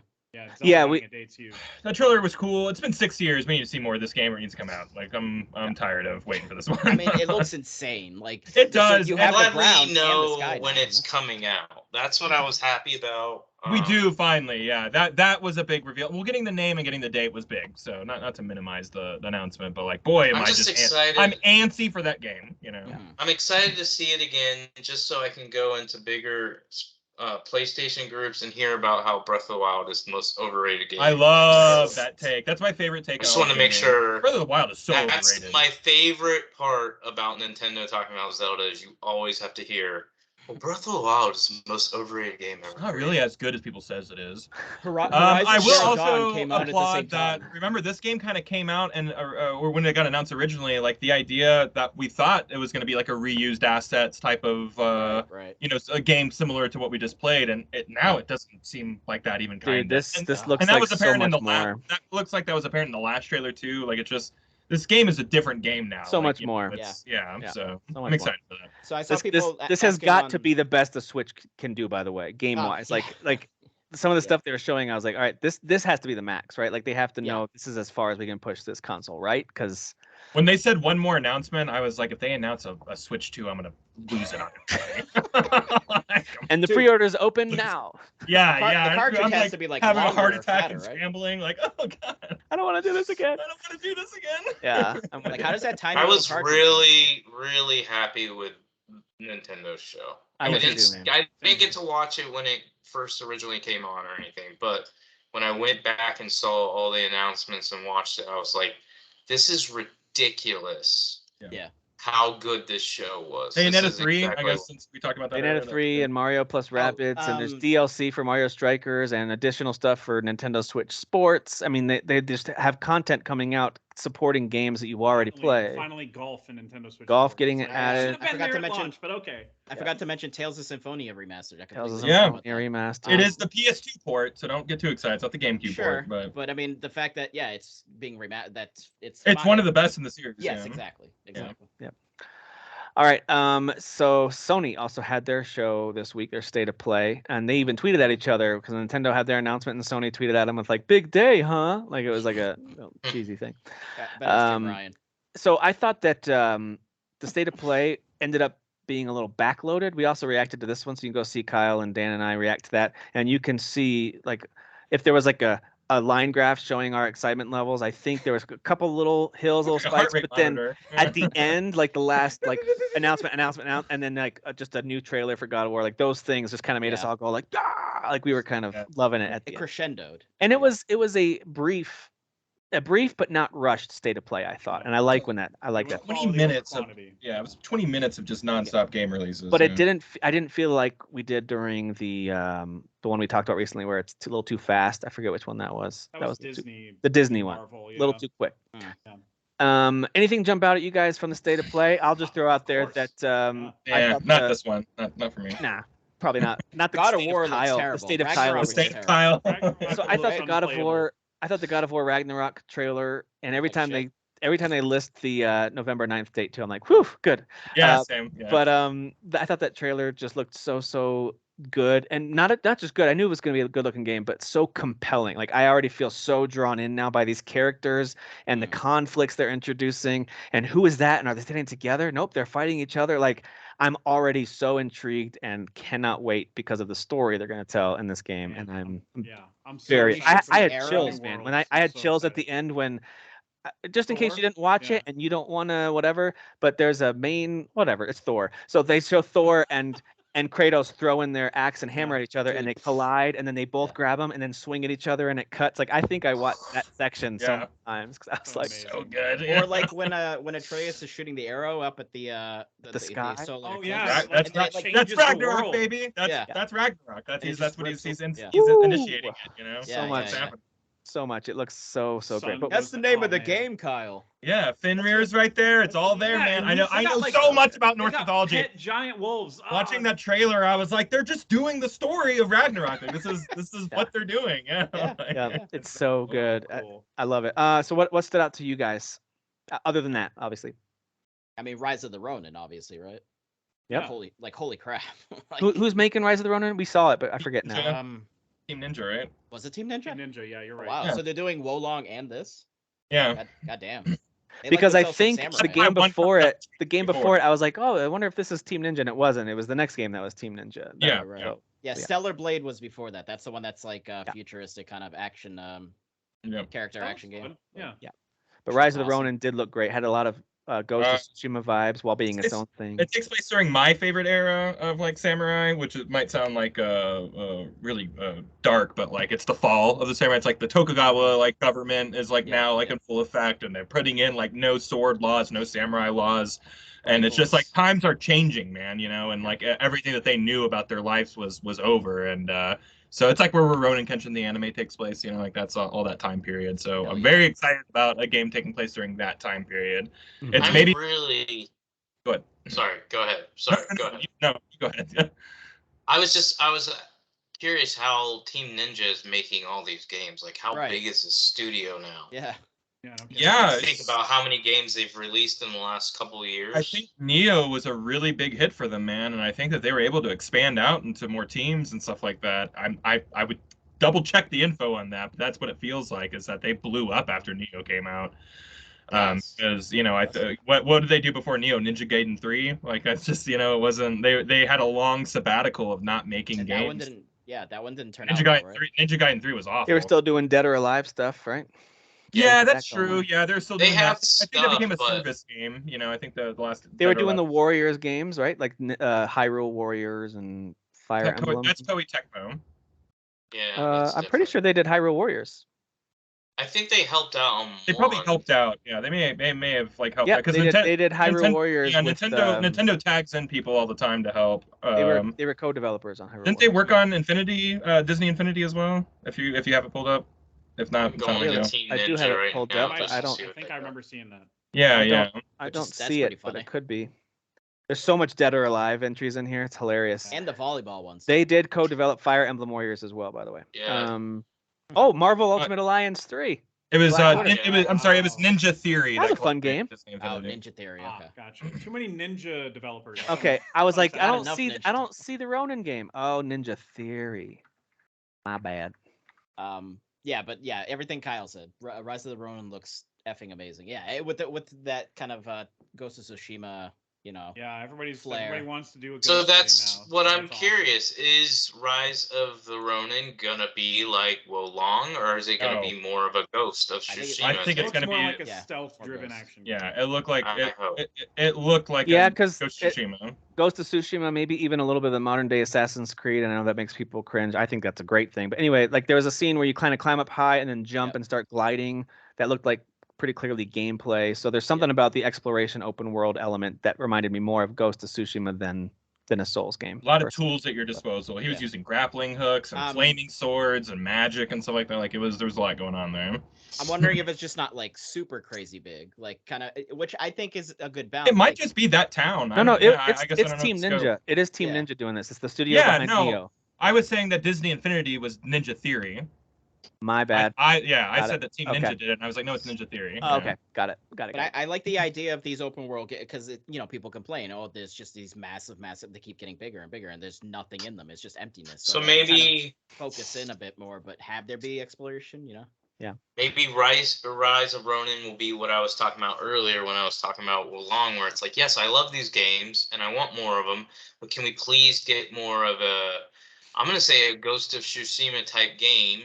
Mhm. It doesn't have to be samurais and stuff like that. I'm saying that style where it's open world, where the combat can be challenging, but it's not completely Souls-like. Like we don't, Yeah. we can combine the two. We can make it challenging, but still also make it story-driven. So, like- And I make think it Jedi was a good example of that. exploration-driven. Yeah, Jedi's Jedi a good and example of Ghost that. both did that in my opinion. Jedi and Ghost. Yep, really those are good well. examples of how you can do that. Yep. Okay. And that's a 2024 game, which I'm glad they're already putting it out there. Like, hey, this is a ways away, but here's a teaser, and I love that. I'm like, Still gonna get delayed. Yeah, give, still give gonna me, get give me something. By the way, Kyle, we need. I haven't set this up for. We need a future segment of delay or nay with Kyle, and delay or nay. we'll get Just to so it. you Oh, guys really? know, just a side point, I just bought Yakuza 6 and Yakuza Kiwami? the 3, 4, and 5 Ah. packaged together, the collection, for Uh-huh. $15 total. So Oh, wow. and They're on all PC. They're on Game Pass on PC. Yes, but I want to own them, so I see. I bought them because I had $5 in rewards. So That's- I'm Oh, excited. that's a I good can't deal. want to That's own awesome. Metal Hellsinger, but this guy can just do A lot of He's- hypocrisy look at him, going he on totally podcast agrees. He's tonight. like, yes. Yeah, we got a lot of hypocrisy going on. What tonight. what did I just pay for 4 games? How much did I just pay? I don't know. I wasn't $15. How much did you listening. Look, I pay just pulled for the Derek. I'm not Doom listening. Wannabe? I'm not even listening. Doom Wannabe. All right, let's keep moving with this Sony news. Uncharted Legacy of Thieves collection is Well, indeed hitting PC on hold- October 9th. Hold on a minute, dude. Like a Dragon, Ishin. You got to be kidding me with that announcement, dude. I'm so freaking excited for that game. Ah, yes. Just want to throw that out there. All right. That's why I want to get into Yakuza because Yeah, I dude. want to. Yeah, I want same to here. play these games. I'm I've so never sick and heard of tired of being Ishin or I was outside. into Edition. Yakuza before it was popular, guys. You You know, were. I put my hipster Before- glasses on and Hipster my. Kyle. Before Kyle and I talk to you guys on a regular basis, we did our own podcast, and he brought that franchise up all the time. And I was like, This I guy gotta won't find and play shut these up games, about dude. this. Yeah. So Jeff, your rule about hey, when a game gets remastered or released, you'll shut up about it. That didn't apply with No, any of not these at because all. these have been remastered and re-released a yeah. bunch. So yeah, I just, Um, I just um, made that up about Suikoden because I was Oh, dude. I'm just tired of hearing about that name. I'm just tired of hearing that. That's a stupid game. you title. just I said hate it the game really title. well though. It's- Look at it's- you. Yeah, that's I hate better it. than I've ever said it. Yeah. Suikoden. It's a great thing. Those lessons are really paying off. Derek, okay? Stellar, Ni hao, how dare you? Ni how dare you? No thoughts on Stellar Blade? No thoughts Stellar on Blade. Stellar Blade looks fun, but like it didn't blow me away. I like I character think- action games. Yeah. Great, I'm into great butt shots. Great butt shots. Oh, for sure. That's the main reason it's gonna be $70. They But they yeah, had go that ahead with, they had that Uncharted. 14-year-old person. Remember that SNL sketch for when they made fun of Game of Thrones where there's like the boob monitor guy who's like making sure that it's got nudity in it. I don't know if you guys saw that. No. that. I don't think I so. can't- I That's can't not remember. familiar. Anyway, they have that for Stellar Blade too, making sure that they get those shots in there. Absolutely. Uncharted Legacy of Thieves collection is on October 19th going to hit PC, which is awesome. Although it Nice. would be great to have the full Nathan Drake collection on PC. I think they should just put all the Uncharted games Yeah, out there. support it. Come on, man. But whatever. If you're PC only, you'll have to play those games out of order, which is fine. 4 and Legacy of Thieves and Lost Legacy are both great games that you can enjoy as standalone titles, no problem. But yeah, they're great. Let's see. Oh, here's one that I thought was interesting. The PSVR. Yes. So if you own PSVR games like I do, and PSVR 2 at least has a little bit of interest for you, like it does for me, I'm kind of like, all right, what's this new tech going to look like? Am I going to buy in? Maybe. But now I'm legitimately, when I hear this, I'm kind of like, maybe I need to wait because it's going to be expensive. I know it's going to be expensive, and none of my PSVR games are going to work with it. None of them. So like, Oh, really? there's no backwards compatibility from PSVR to PSVR 2. That's so Sure. crummy. That doesn't mean they aren't going to make PSVR 2 versions of some of them and re-release them, and you know maybe they'll have some plan where you can get them for cheaper if you already own them. Who knows? But right now, that news is not good. That's Even No, it's not. if the news like this even makes Fab go, what the hell, guys? Then you know you Yeah. messed up. it's true, man. Even he was like, "This is a bad move," and it is This a bad move. This is Here's a really here's bad why I move. think it's a bad move. I don't think backwards compatibility is something we should always expect with every device upgrade No. ever. I don't think we should. I When agree. they Yeah. can do it, that's great. In this case, VR is a very niche way to enjoy gaming right now, and you've got a very small but very dedicated audience, and you're gonna essentially give them the big middle finger for supporting you early by saying, sorry, our new device won't play any of the old games that you bought. So like to me, it feels like a weird thing to not include. But And this is Sony's classical take on new hardware too, and something they're constantly belittled for, and they're still like, we're doing that thing that we always do, guys, that y'all You're hate. right. I'm like, how you guys are so like deaf to the community this generation. It's so It's true. crazy to me. Like, Agreed. Y'all are killing it with games. I'm happy for it. You put those out, but like every time y'all speak directly to us, I'm just like, you have no idea how to talk. What to are us. you And what's doing? strange too is like technically, so it's like, so the last PSVR, those were PS4 games, right? So like, and PS4 games work on your PS5.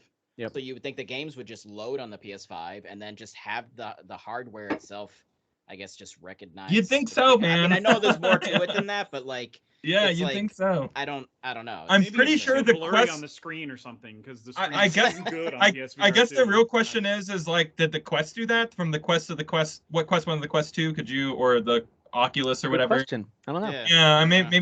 maybe there's a pattern in this because maybe the hardware is so different and it is hard. No, to... I can could be wrong. I play- think the software updates to fit the new technology that's out. Usually. Yeah, I don't know. I had a Yeah. Quest and a Quest 2. I have the Okay. Quest 2 now. My son good- has the good to know. Quest.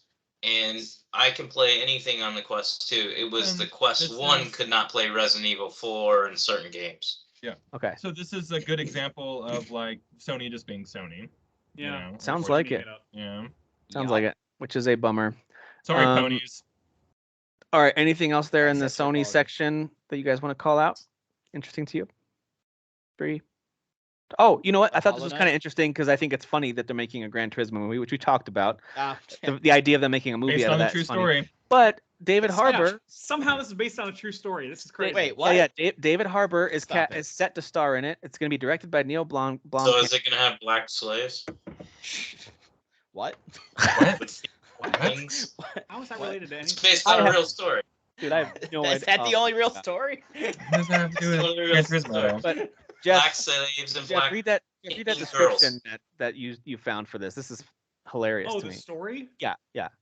It's based on a true story described as the ultimate wish fulfillment tale of a teenage Gran Turismo player whose gaming skills won him a series of Nissan competitions to become an actual professional race car driver. And Harbor's gonna play like David Harbour, Dan's out. the sheriff, whatever. He's Yeah. gonna play the mentor, and Orlando Bloom's in it too. I don't know what he's gonna do, but He's the teenager. He's the teenager. Yeah. He's like 40 something. Yeah. he's old as dicks now. They man. give him that the Hobbit makeup to make him look like Yeah, he just looks smooth and like a can't yeah, move. just super smooth. Yeah. He looks like the fake Santa Claus from Santa Claus 2.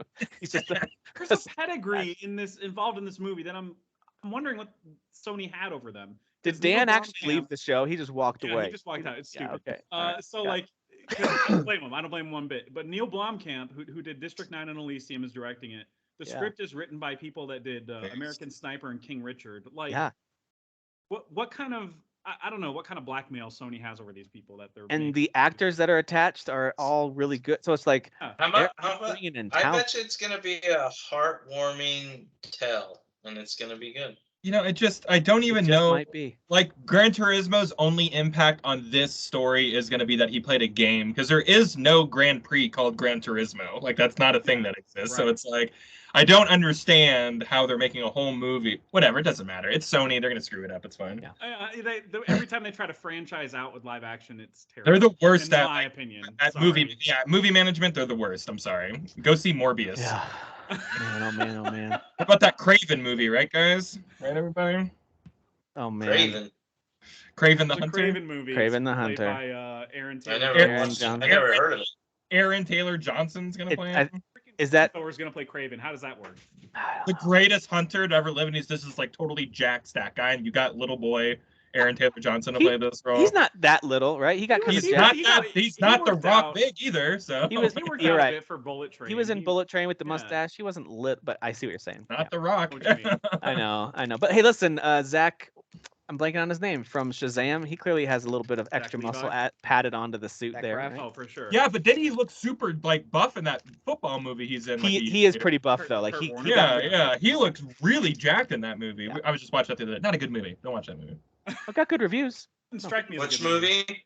The Which movie is that? Kurt Warner movie. Oh. I think it's Football. American Underdog. And Um, American is in it too. Yeah. It's All right, awesome. Triangle Strategy is not going to be a Switch exclusive for too much longer, but it'll still be a console exclusive. It's coming to Steam on October 13th. So that's pretty cool. Seems like Square does that a lot. They'll put some of these smaller RPGs out on Switch, and by smaller I just mean like they're not like the Final Fantasies. They're not. They're still huge. great. Huge. Yeah. But yeah, then they come out on PC, which is cool. Guys, really bad news. Just a moment of silence for Babylon's Fall, officially being shut down February 2023. Exactly 1 year, I believe, just over a year maybe. Living up to their title. Yeah, that was the plan all along. They were like, no, we planned on 1 year of this game. Yeah, No, the fall is our plan. designed into the mechanics of the game, you know. So this is how genius people are. There's a guy who literally made a post. He's like, I think this really sucks for the gamers who bought this game. Like, you do realize it costs money to keep this service running. Yeah. Nobody's playing it. Yeah. And you're upset that it's going to hurt gamers' feelings that paid for this game. I've come They to should be more mad that they bought the game, not that they're cutting the service off for it. Right. I come to find that 90% of gamers have no idea how the business side of this industry works, and navigating that is a fun thing every day. I just like watching the contradictions of like they hate like the way the companies make money, but then they get mad when people get laid off or they're overworked or anything. I'm like, you guys contradict yourself all the time. Yeah. Yep. It's enough to make a person drink. In news that I thought was already happening, Ubisoft is saying $70 is now the norm for their big AAA games. I kind of thought it already was the norm. But well, there's still some big companies that are keeping it at 60, but I think eventually we'll see in the next year everybody going to 70. Yeah. So I guess Ubisoft They were was saying, probably hey, They were probably testing to see were sales dropping when it went to 70, and I don't think they're seeing sales drop. guys, guess what game they're starting it with though? Skull and Bones, baby. Yeah. Skull and Bones. Skull and Boners. Okay, that was. I still think that's ridiculous. I did too. Yeah. Listen, as someone who is trying, with Assassin's Creed, as someone who's trying to keep it P on this game more than anyone else in this podcast, I'm trying to stay positive about this game. That it feels like a dumb move based on what the game is. We have a really good idea. Plastic wrapper boy. Plastic wrapper. Yeah. What are you strangling cellophane over there? I'm just imagining Yves Guillemot. No, he's just got some skulls and bones over there. But I'm imagining Yves And Guillemot. what a bad game to strangling test this him. $70. What a bad game to test this $70 thing on, because when Yeah, that game doesn't stale, they're gonna go, well, this doesn't work. Then I'm like, no, you made a game that nobody wanted, and then put $70 price tag on it. Like they fully pitched Skull and Bones, then they reworked it, repitched it, and now they've even done another deep dive into it recently. And it's like, okay, we know what this game is. This feels like $40-$50. Yeah. And but no, it's 70. So here we go. Whatever. Is there different tiers, or is it just 70 and that's it? That'll be it's just no a tiers. Okay. it's just a, and it's not like a multi-pieces. subscription. It's just you buy the game. I feel like this is where you roll the $70 price tag out on your next big. I'm not talking about Mirage, Assassin's Creed. Yeah, people will buy that $70. Won't blink an eye. So the other day, I think it was a great morning to wake up as Kyle, at least as far as game announcements go. He got a bunch of Yakuza announcements. I couldn't believe it. Jeff got to it first, and I was like, "Where is it? I can't." Yeah, find you're like, it. "What day is this? Best TGS in years." What day is this? But Like a Dragon Gaiden, the man who erased his name, is coming next year. I don't know Such a weird anything name. about this, but tell me about. It is a epilogue to Life, 6. right? So Six. Yakuza 6 ends, It's like bridging the next two games. that is the end of the story of Kiryu. But That's why I want to play so. Kiryu starts, showing up in like the new series. Obviously he's the main character of the second game, or one of them. He looks very boy bandy with his gray boy band hair. I actually didn't even know that was him at first. Someone was like, "That's Kiryu." I'm like, "That?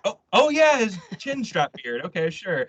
Anyways, but this is an epilogue that maybe doesn't bridge this to 8, but like it's gonna let you know, why would a guy who's retired for the 100th time from the Yakuza come back to do more stuff, Yeah. Or and, they're just like, removing Yakuza from the title now, right? It's just Yes, like a dragon. Yeah, which I think it was always called that in Japan. if I'm not okay. mistaken. I could be wrong on that. So it's called like Ryu Genjin, but I think didn't that mean it's like a dragon? Didn't that mean like a dragon though? I thought. Does it? I thought so. So you're saying that the original Japanese game name translates like a dragon, but maybe I out could of be Japan right. they Jeff's were gonna naming check it, so I'll Yakuza. move on while he checks that. And Okay. but so yeah, this is gonna be a bridge to those games. And while Yakuza 7 is quote unquote a spinoff, it is most definitely Yakuza 7 as well. And I just don't know how to talk about this game and to explain why without spoiling it. So I just won't. You're just gonna have to trust me. So Yakuza Like a Dragon was 7. Yeah. And then now we have Like a Dragon 8 dropping the name Yakuza coming out in 2024. Kiryu's going to be in that too, as well as Ichiban. Kiryu's like the main character. And So and a combo of both Like a Dragon, Ichiban, and Kiryu. It's a dual, like, even though you had control over a lot of characters in your party or whatever, you're probably gonna have Yakuza's really known for having like one character in one city and another one doing something else in a different city, and the story kind of flashes back and forth, and that's how I think they're gonna do. See, man, I'm telling you. I'm sorry. Go ahead. I was just gonna say, this is why listening to you talk about it over these last couple of years, but also just always being interested in this series. This is why I think myself, and I don't want to speak for Derek, but probably Derek too, we're both like, it's time for me to jump into the series and catch up on this, because this is I'm missing out too much. There's too much good stuff. Like I said I played 3 and I beat it, and this was back on the PS3, so it was a long time ago. I enjoyed it, but by the time I got through 3, I was like, I can't play anymore. I'll come back to it later. And 3 is the worst one in the series. So. It's the worst one. Yeah, that's why I felt. Well, and it's very good too. The series is super popular in Japan. It is. Like super, like there's Dragon so Quest many levels. games. When you have Kiwami or whatever, the second one, 0, 3, 4, 5, 6, Like a Dragon. Now this one, that's 9 games. That's not even counting the zombie shooter. And they're not small games. No, they're 20 to 40 hours, depending on what you do. The real name in Japan is Ryu ga Gotoku, and that literally translates to Like a Dragon. Got it. So much like Resident Evil 7 is called Biohazard, Japan is like merging the names of Western game and their proper title names, and like Japan and kind of like trying to figure out a way to like merge those brands. I love the name Like a Dragon. Same here. It's a good name. And by the time 6 ends, like the Yakuza's in a different state, like here in the modern day, when 6 came out, like the Yakuza's still around, but like the way that the families are structured and everything aren't the same, and that's reflective in the game. So like the game kind of pivoting away from the name Yakuza, while it's still about Yakuza, it's not really about that anymore. Okay. Also, yeah, absolutely. Well, the last piece of news related to this, Judgment and Lost Judgment both are out on PC now on Steam. I saw them. They're actually getting, of course, not a surprise, getting amazing reviews on there. You can get, I think Judgment, is 50, and then Lost Judgment is 60. I think I could be wrong. It could be 40 and 60. Both for 100, but I'll just wait for them to both go on sale. We'll go on sale soon. They're so good. But of course, folks on Steam are loving them already. They're getting amazing reviews there, which is awesome. I'm glad the port is being received well. Yep, and if it's not, then usually you see that reflected in the reviews. It'll say absolutely see it right away. It'll say at least negative, or at least mixed at the very. Yeah, I went to go buy that food truck simulator, and it's like mixed, and I go maybe I'll wait. Dude, yeah, exactly. I was really excited for that game, but works. I am not gonna buy a game where people are like, this game's broken. I don't want to play this. I'm like, yeah, me neither. You're right. I always just go to the negative reviews to see if, and I don't read just one. I read multiple ones to see if they align. If it's just one whiny gamer, I don't care. But if it's like 10 people saying the same thing, I'm having trouble loading this game, blah blah blah, then I'm like, or it's something like, hey, this game just is broken, or it's just not balanced, or like if they really can tell me why they scored it poorly, I'm with you. All right, we don't have to spend too much time on this because there's not a lot of news on it, but of course I'm excited about it. The Suikoden 1 and 2 remasters were announced. That was the Konami reveal. Here's the problem with this is that someone like myself, who's a major fan of this franchise, like I'm of course pumped. I've always wanted these on modern consoles. I only really keep my Vita around, to be honest with you, to play the ports of these because I still have the PS1 classics on the Vita. So I'm very excited for these two games. I really also want 3, 4, and 5, honestly, to come out as well. But the flip side of the negative side is that Konami was teasing that, hey, that's this world-renowned, whatever, and it just left a lot of people upset with a bad taste in their mouth. So that, to me, I'm kind of like, that's a bummer that they got people's hopes up. And they didn't just say, we've got a Suikoden announcement coming up. They just shouldn't have said anything at all. Well, that's the thing okay, is that like for a lot of people, it is a world-renowned franchise, though. For me, it is. Yes. Just not for America. But what I'm saying is that people who are like, it's got to be Metal Gear Solid, it's got to be Castlevania, it's got to be Silent Hill. They specifically said it wasn't going to be. Like But when they see that it's not that, then they see, well, Suikoden's fine, I guess. But like, I really wanted it. And I'm like, oh, I wish your mindset was a little more like, hey, this is actually pretty freaking awesome. It's one of their best franchises. This is pretty freaking awesome. But Kyle, that you had said that I think on the last episode, but when I saw that they were like, yeah, beloved series, I didn't see anything attached to that saying like it's not going to be Metal Gear, it's not going to be Castlevania. So those people probably were just like, ooh, they didn't see that. Yeah, I didn't see that. And I'm totally fine. Yeah, I'm totally fine with these 2 games. I am interested, especially the second one. I will give them a shot. I'll go buy them, but I really, really wanted, because I beat all the other Metal Gear games, I wanted a remake of 1. I want it re-released. I want 4 on a new console, personally. Yeah. I'll take that. I'll take that on PC. Scrapped on PS3. Anything, just bring it up. Yeah, that's the problem. Those games are trash. No one would be happier than me. So they are both getting some mild updates and improvements here and there, but for the most part, it'll be the original experience. I watched some of the gameplay of it. It clearly looks improved and up-resed a bit. The backgrounds do. But like the original art design is all still there. I mean, the game still looked amazing back in the day. So I was surprised at the fanfare. Like I thought that this was going to be a way bigger, not only just in our group, but just in general. And it just seemed like a lot of people, like you were saying, were just like, this is not like the big thing. I think it was the context of them hoping for something else. Yeah, it's kind of like if Nintendo has a Direct and they have a really great game to announce, but it's not Zelda or Mario, which happens a lot, of course, over the years. Yeah. People are kind of like, well, this Direct kind of sucked. And I'm like, it was actually pretty awesome. It's just you wanted something different. And I feel like this announcement has a little bit of that edge to it, but I grew up, and maybe I grew up with around a lot of JRPG fans. Like people love this series, so like it was weird to see that, because like this is a really good step in terms of game preservation. Like this is a good game to preserve. It's good that you have your games on the Vita, but can you still buy those games on the Vita? Did they shut that down I can only re-download them. So there's not a way to get these games in people's faces, these days. And the longer that we get away from those games, the more we have situations like the Ninja Gaiden situation, where they lost the coding to the Xbox, so they had to use the PS3 port. People were mad about that. Much like this Tales of Symphonia stuff, where it's like they lost the GameCube code. It's just PS2. And everyone hates that for whatever reason. It's a big deal. So it's like it's important that we preserve games. It's draw distance too, is what I heard. Like everything was fog. Yeah, they said the GameCube version was 60 versus PS2 being 30. Most of the just in case you're curious, most of the PS1 classics that I have on Vita have since been re-released, and they're mostly Square games, and so anyway, but like Chrono Cross has since come out, with its remastered version, and I think the only other one that I don't think has been officially released is Xenogears. I have that as a classic, and I don't. Be so stoked for that game to get a re-release. Oh my goodness! And the Xenosaga ones too. Xenosaga, sure. Yeah. And especially because this is Konami, the fact that they even care enough to do this at all, and like you said, like they're clearly touching up the game. Like the character models look like sharper, but like the backgrounds look like a lot of work was done on the background. So like they're clearly putting in the work for it. So.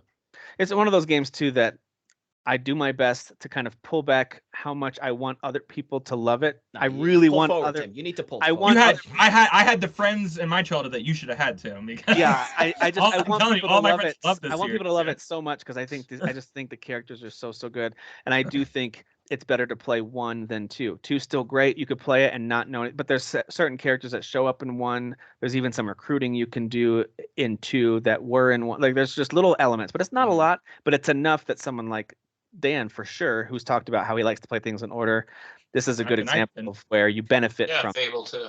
Though. And it's funny because I jumped into the series on the PS2. I didn't even know about it prior to the third one. The third one was actually my first one. Third one's great. This is fantastic. Third one was my first one too, Dan. And it has third one has less of the connection to the previous games. It's more of a standalone, but it has a few little things, but not as many. Cool. Okay. If this is a big hit, which I'm sure it will be, I think people will end up buying it despite kind of the tepid fanfare to it. We'll get those other ones. Like those are coming, baby. Depends on the pricing. Depends on the pricing. Right. It is hitting every console. And $70 for each one. Yeah. Well, it is Or Konami, buy so them it's right. together. Thankfully, it's- Yeah, it is Konami. They may be reading the rules 120. wrong. Yeah. Actually, a good way of kind of reading the tea leaf, so to speak. I mean, Ayuden Chronicles 100 Heroes did great with their Kickstarter. So clearly the fans are still there, and they wanted to pump money into that because that's a spiritual successor. So Not saying one I is saw just- a lot of people, but I did see a lot of people. Not a lot of people. I saw people in bigger groups that were like, Suikoden! They were super excited. So I was happy for them. I'm happy there are fans out there that are like, yes.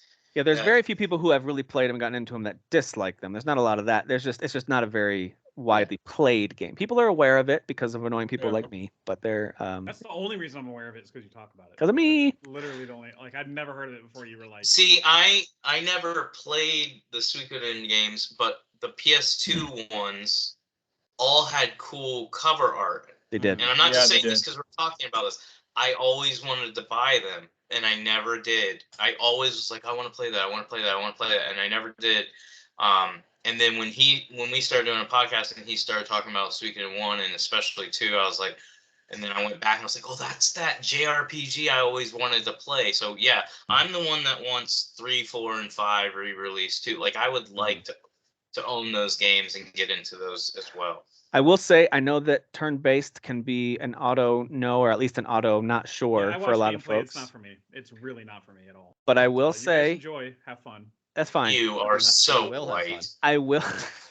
White. I will- I trunks. just want to go So do what am shit I? when I game. You That's are it. a That's MAGA it. hat. I will wearing- say of Jesus of the Christ. turn-based games, this one did a great job of making it feel really fast and action-oriented because Right, yeah. as you take turns, other moves are happening, even though it is turn-based, but like it's moving quick. Yeah. And I characters. saw the there was like a 10-minute something game. And there's auto battle. So if you're just rolling through a dungeon or the fields or something, you just hit auto and just watch it play If out. you remake an old JRPG and you don't add that in, you're an asshole. Like this. Dude, you're right. No, Yeah, auto like, battle was seriously, always like- there, but now they've added. Oh, up- was it always there? it was Okay. always there, but now you can speed it up and things. Okay, so that's what I Yeah, mean. The the speed up. speeding yeah, it the up, speed- yeah. I'm But I with- agree Speed up with is what I'm saying. Kyle. I think it's important, like, as the game industry gets bigger and we get more and more games, and you're re-releasing games, and I'm even talking about modern JRPGs. We've talked about Yeah. this before.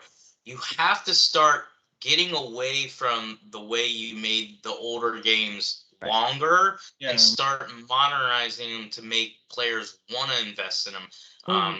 Absolutely. The way And you we're guys removed- talk about Suikoden and Final Fantasy, all that, I'm gonna talk about Xenoblade Chronicles 3 like that. To me, Yep. it's the perfect JRPG for me. I'm not saying it's better than what you guys liked, but they did, especially going back and trying to play Xenoblade Chronicles, they did exactly what I needed them to do to get me to play this entire game through. The Mhm, story's same. great, characters great, the world is amazing. Like, trust me, when you go play it, when you guys play it, you're gonna love the worlds.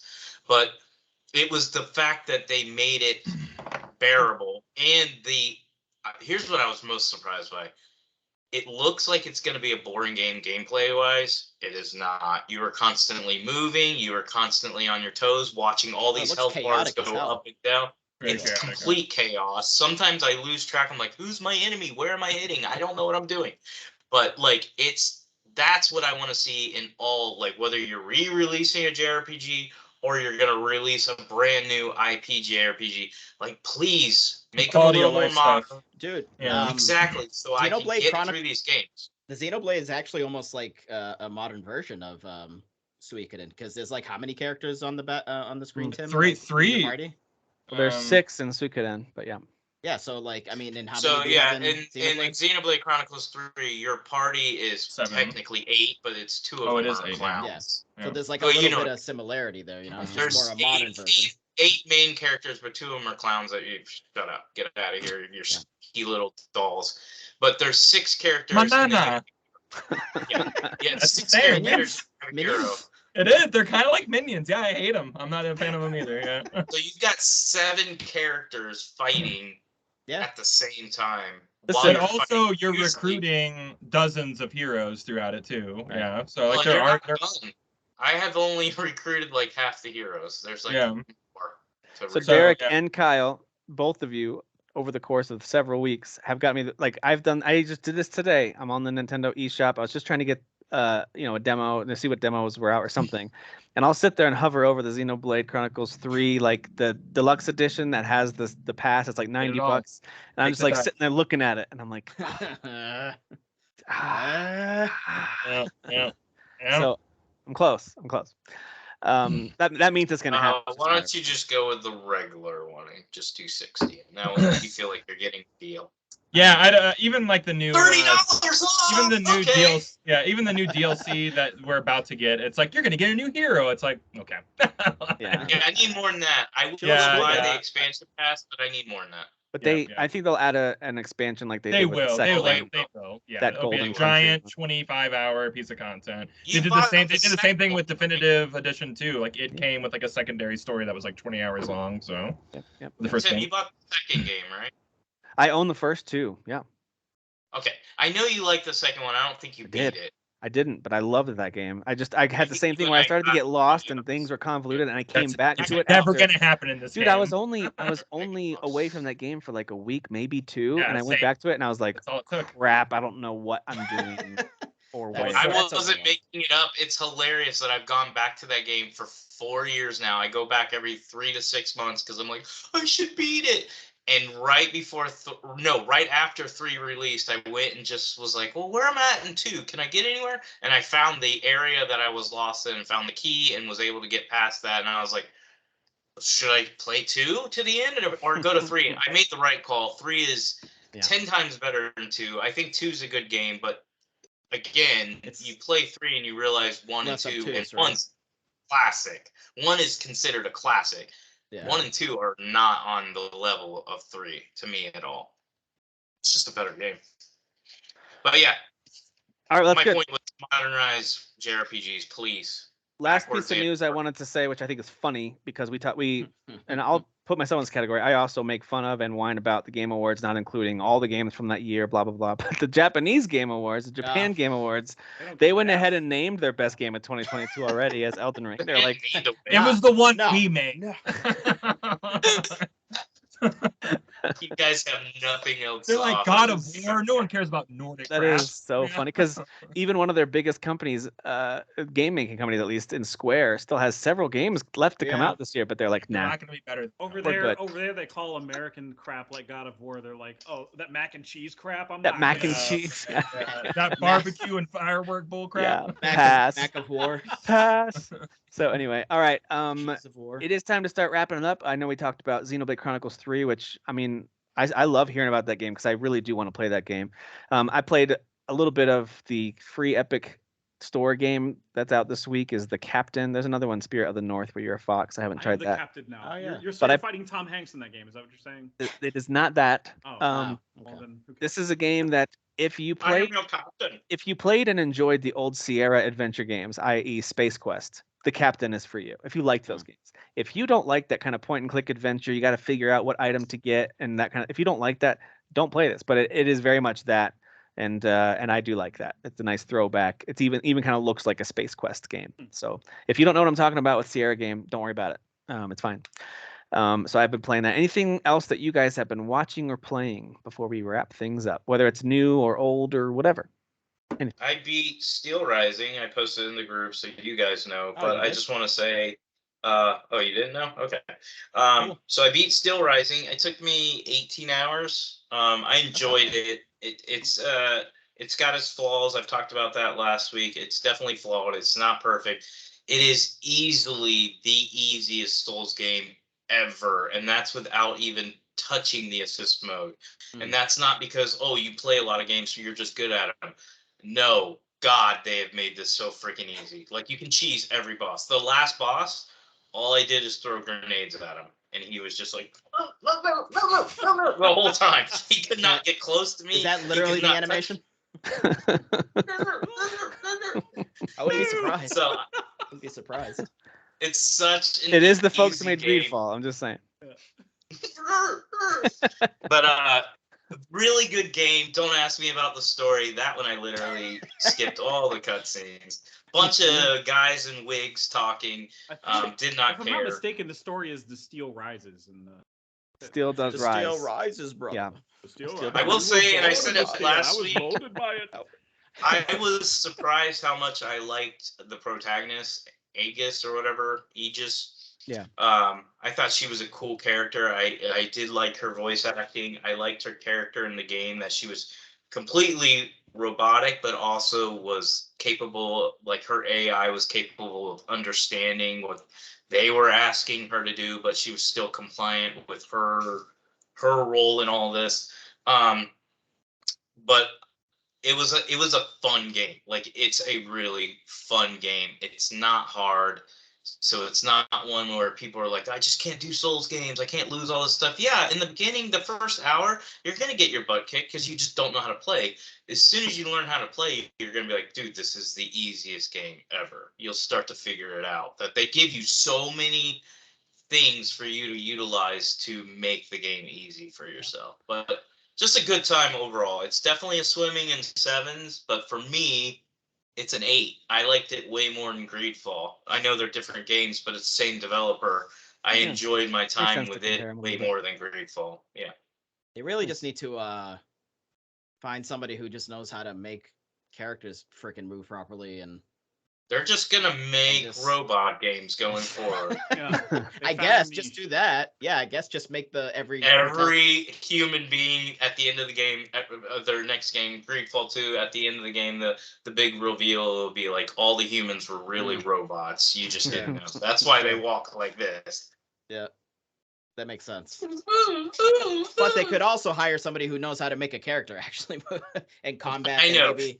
I'm sorry. Like, I always am like, oh, they're a smaller studio, have grace, and I'm for that. They are, but they make bank. These guys are making money. Let's hire a little bit more talent. Let's grow the team. Let's call them a movement. The fact that you're making Steelrising and Greedfall 2 at the same time tells me you're hiring more people. Yeah. Now let's get more talent so we can like clean up these cutscenes, clean up these animations. But gameplay wise, by the way, the world is awesome. It always seemed awesome. Yeah. Love the way it looks. It's a great place to explore. Yeah. Great game. So among many things that you watched, Jeff, one of the things that stands out to me, and then you can call out whatever else you want, was the one that I was interested in was see how they run. I think the cast and the setting just looked really cool, but how was the actual movie? It depends on your appreciation for whodunit type movies. I like those. I like murder mysteries. Did you like Murder on the Orient Express or whatever was? I mean, because I know that they don't always review real great, but I don't mind kind of the campiness of some of that stuff. Yeah, so it's like that, but there's way more meta jokes in this, where like they're very aware. Like the very beginning has Adrian Brody doing a voiceover on like all whodunits are the same or whatever. Like, so I mean, they're calling themselves out. Got it. And I don't know that made the movie better for it. I kind of felt like them telegraphing their own ending, kind of shooting themselves in the foot a little bit. Sure. But I will admit that I highly enjoyed the way that the movie ended. So the way that all shook out was really well done. Nice. So I mean, there's some humor in it, but the jokes kind of fell flat for me. Maybe it just hurt that I was the only one in the theater. There was nobody else there. That definitely hurts their box office count. Yeah, I know. But I was going to the theater that nobody else goes to. Not that it's run down. It's just nobody else really goes there. It's kind of in a weird spot. So the ensemble cast they have is really good in it. I love Sam Rockwell. Yeah. The ensemble cast they have reminds me of that one that comes out next month, the Amsterdam. I know they're very different movies. I just mean like kind of the. There is a murder mystery involved in that one though. Yeah, there's elements of it in the 2 trailers. I've only seen the 2 trailers. That kind of I was like, all right. Sounds like I'm more as far as whodunits go. Glass Onion, which is a Knives Out sequel. Oh yeah, I am so freaking hyped for that. Me too. Movie, dude. Yeah, that looks great. Oh my god, that looks great. Apparently, it's really, really good. It's like on par with the first one. So yeah, I'm really, really hyped. I haven't actually seen that yet. I feel like Gaston would be mad at me. Definitely go see it. I think it's on Amazon Prime.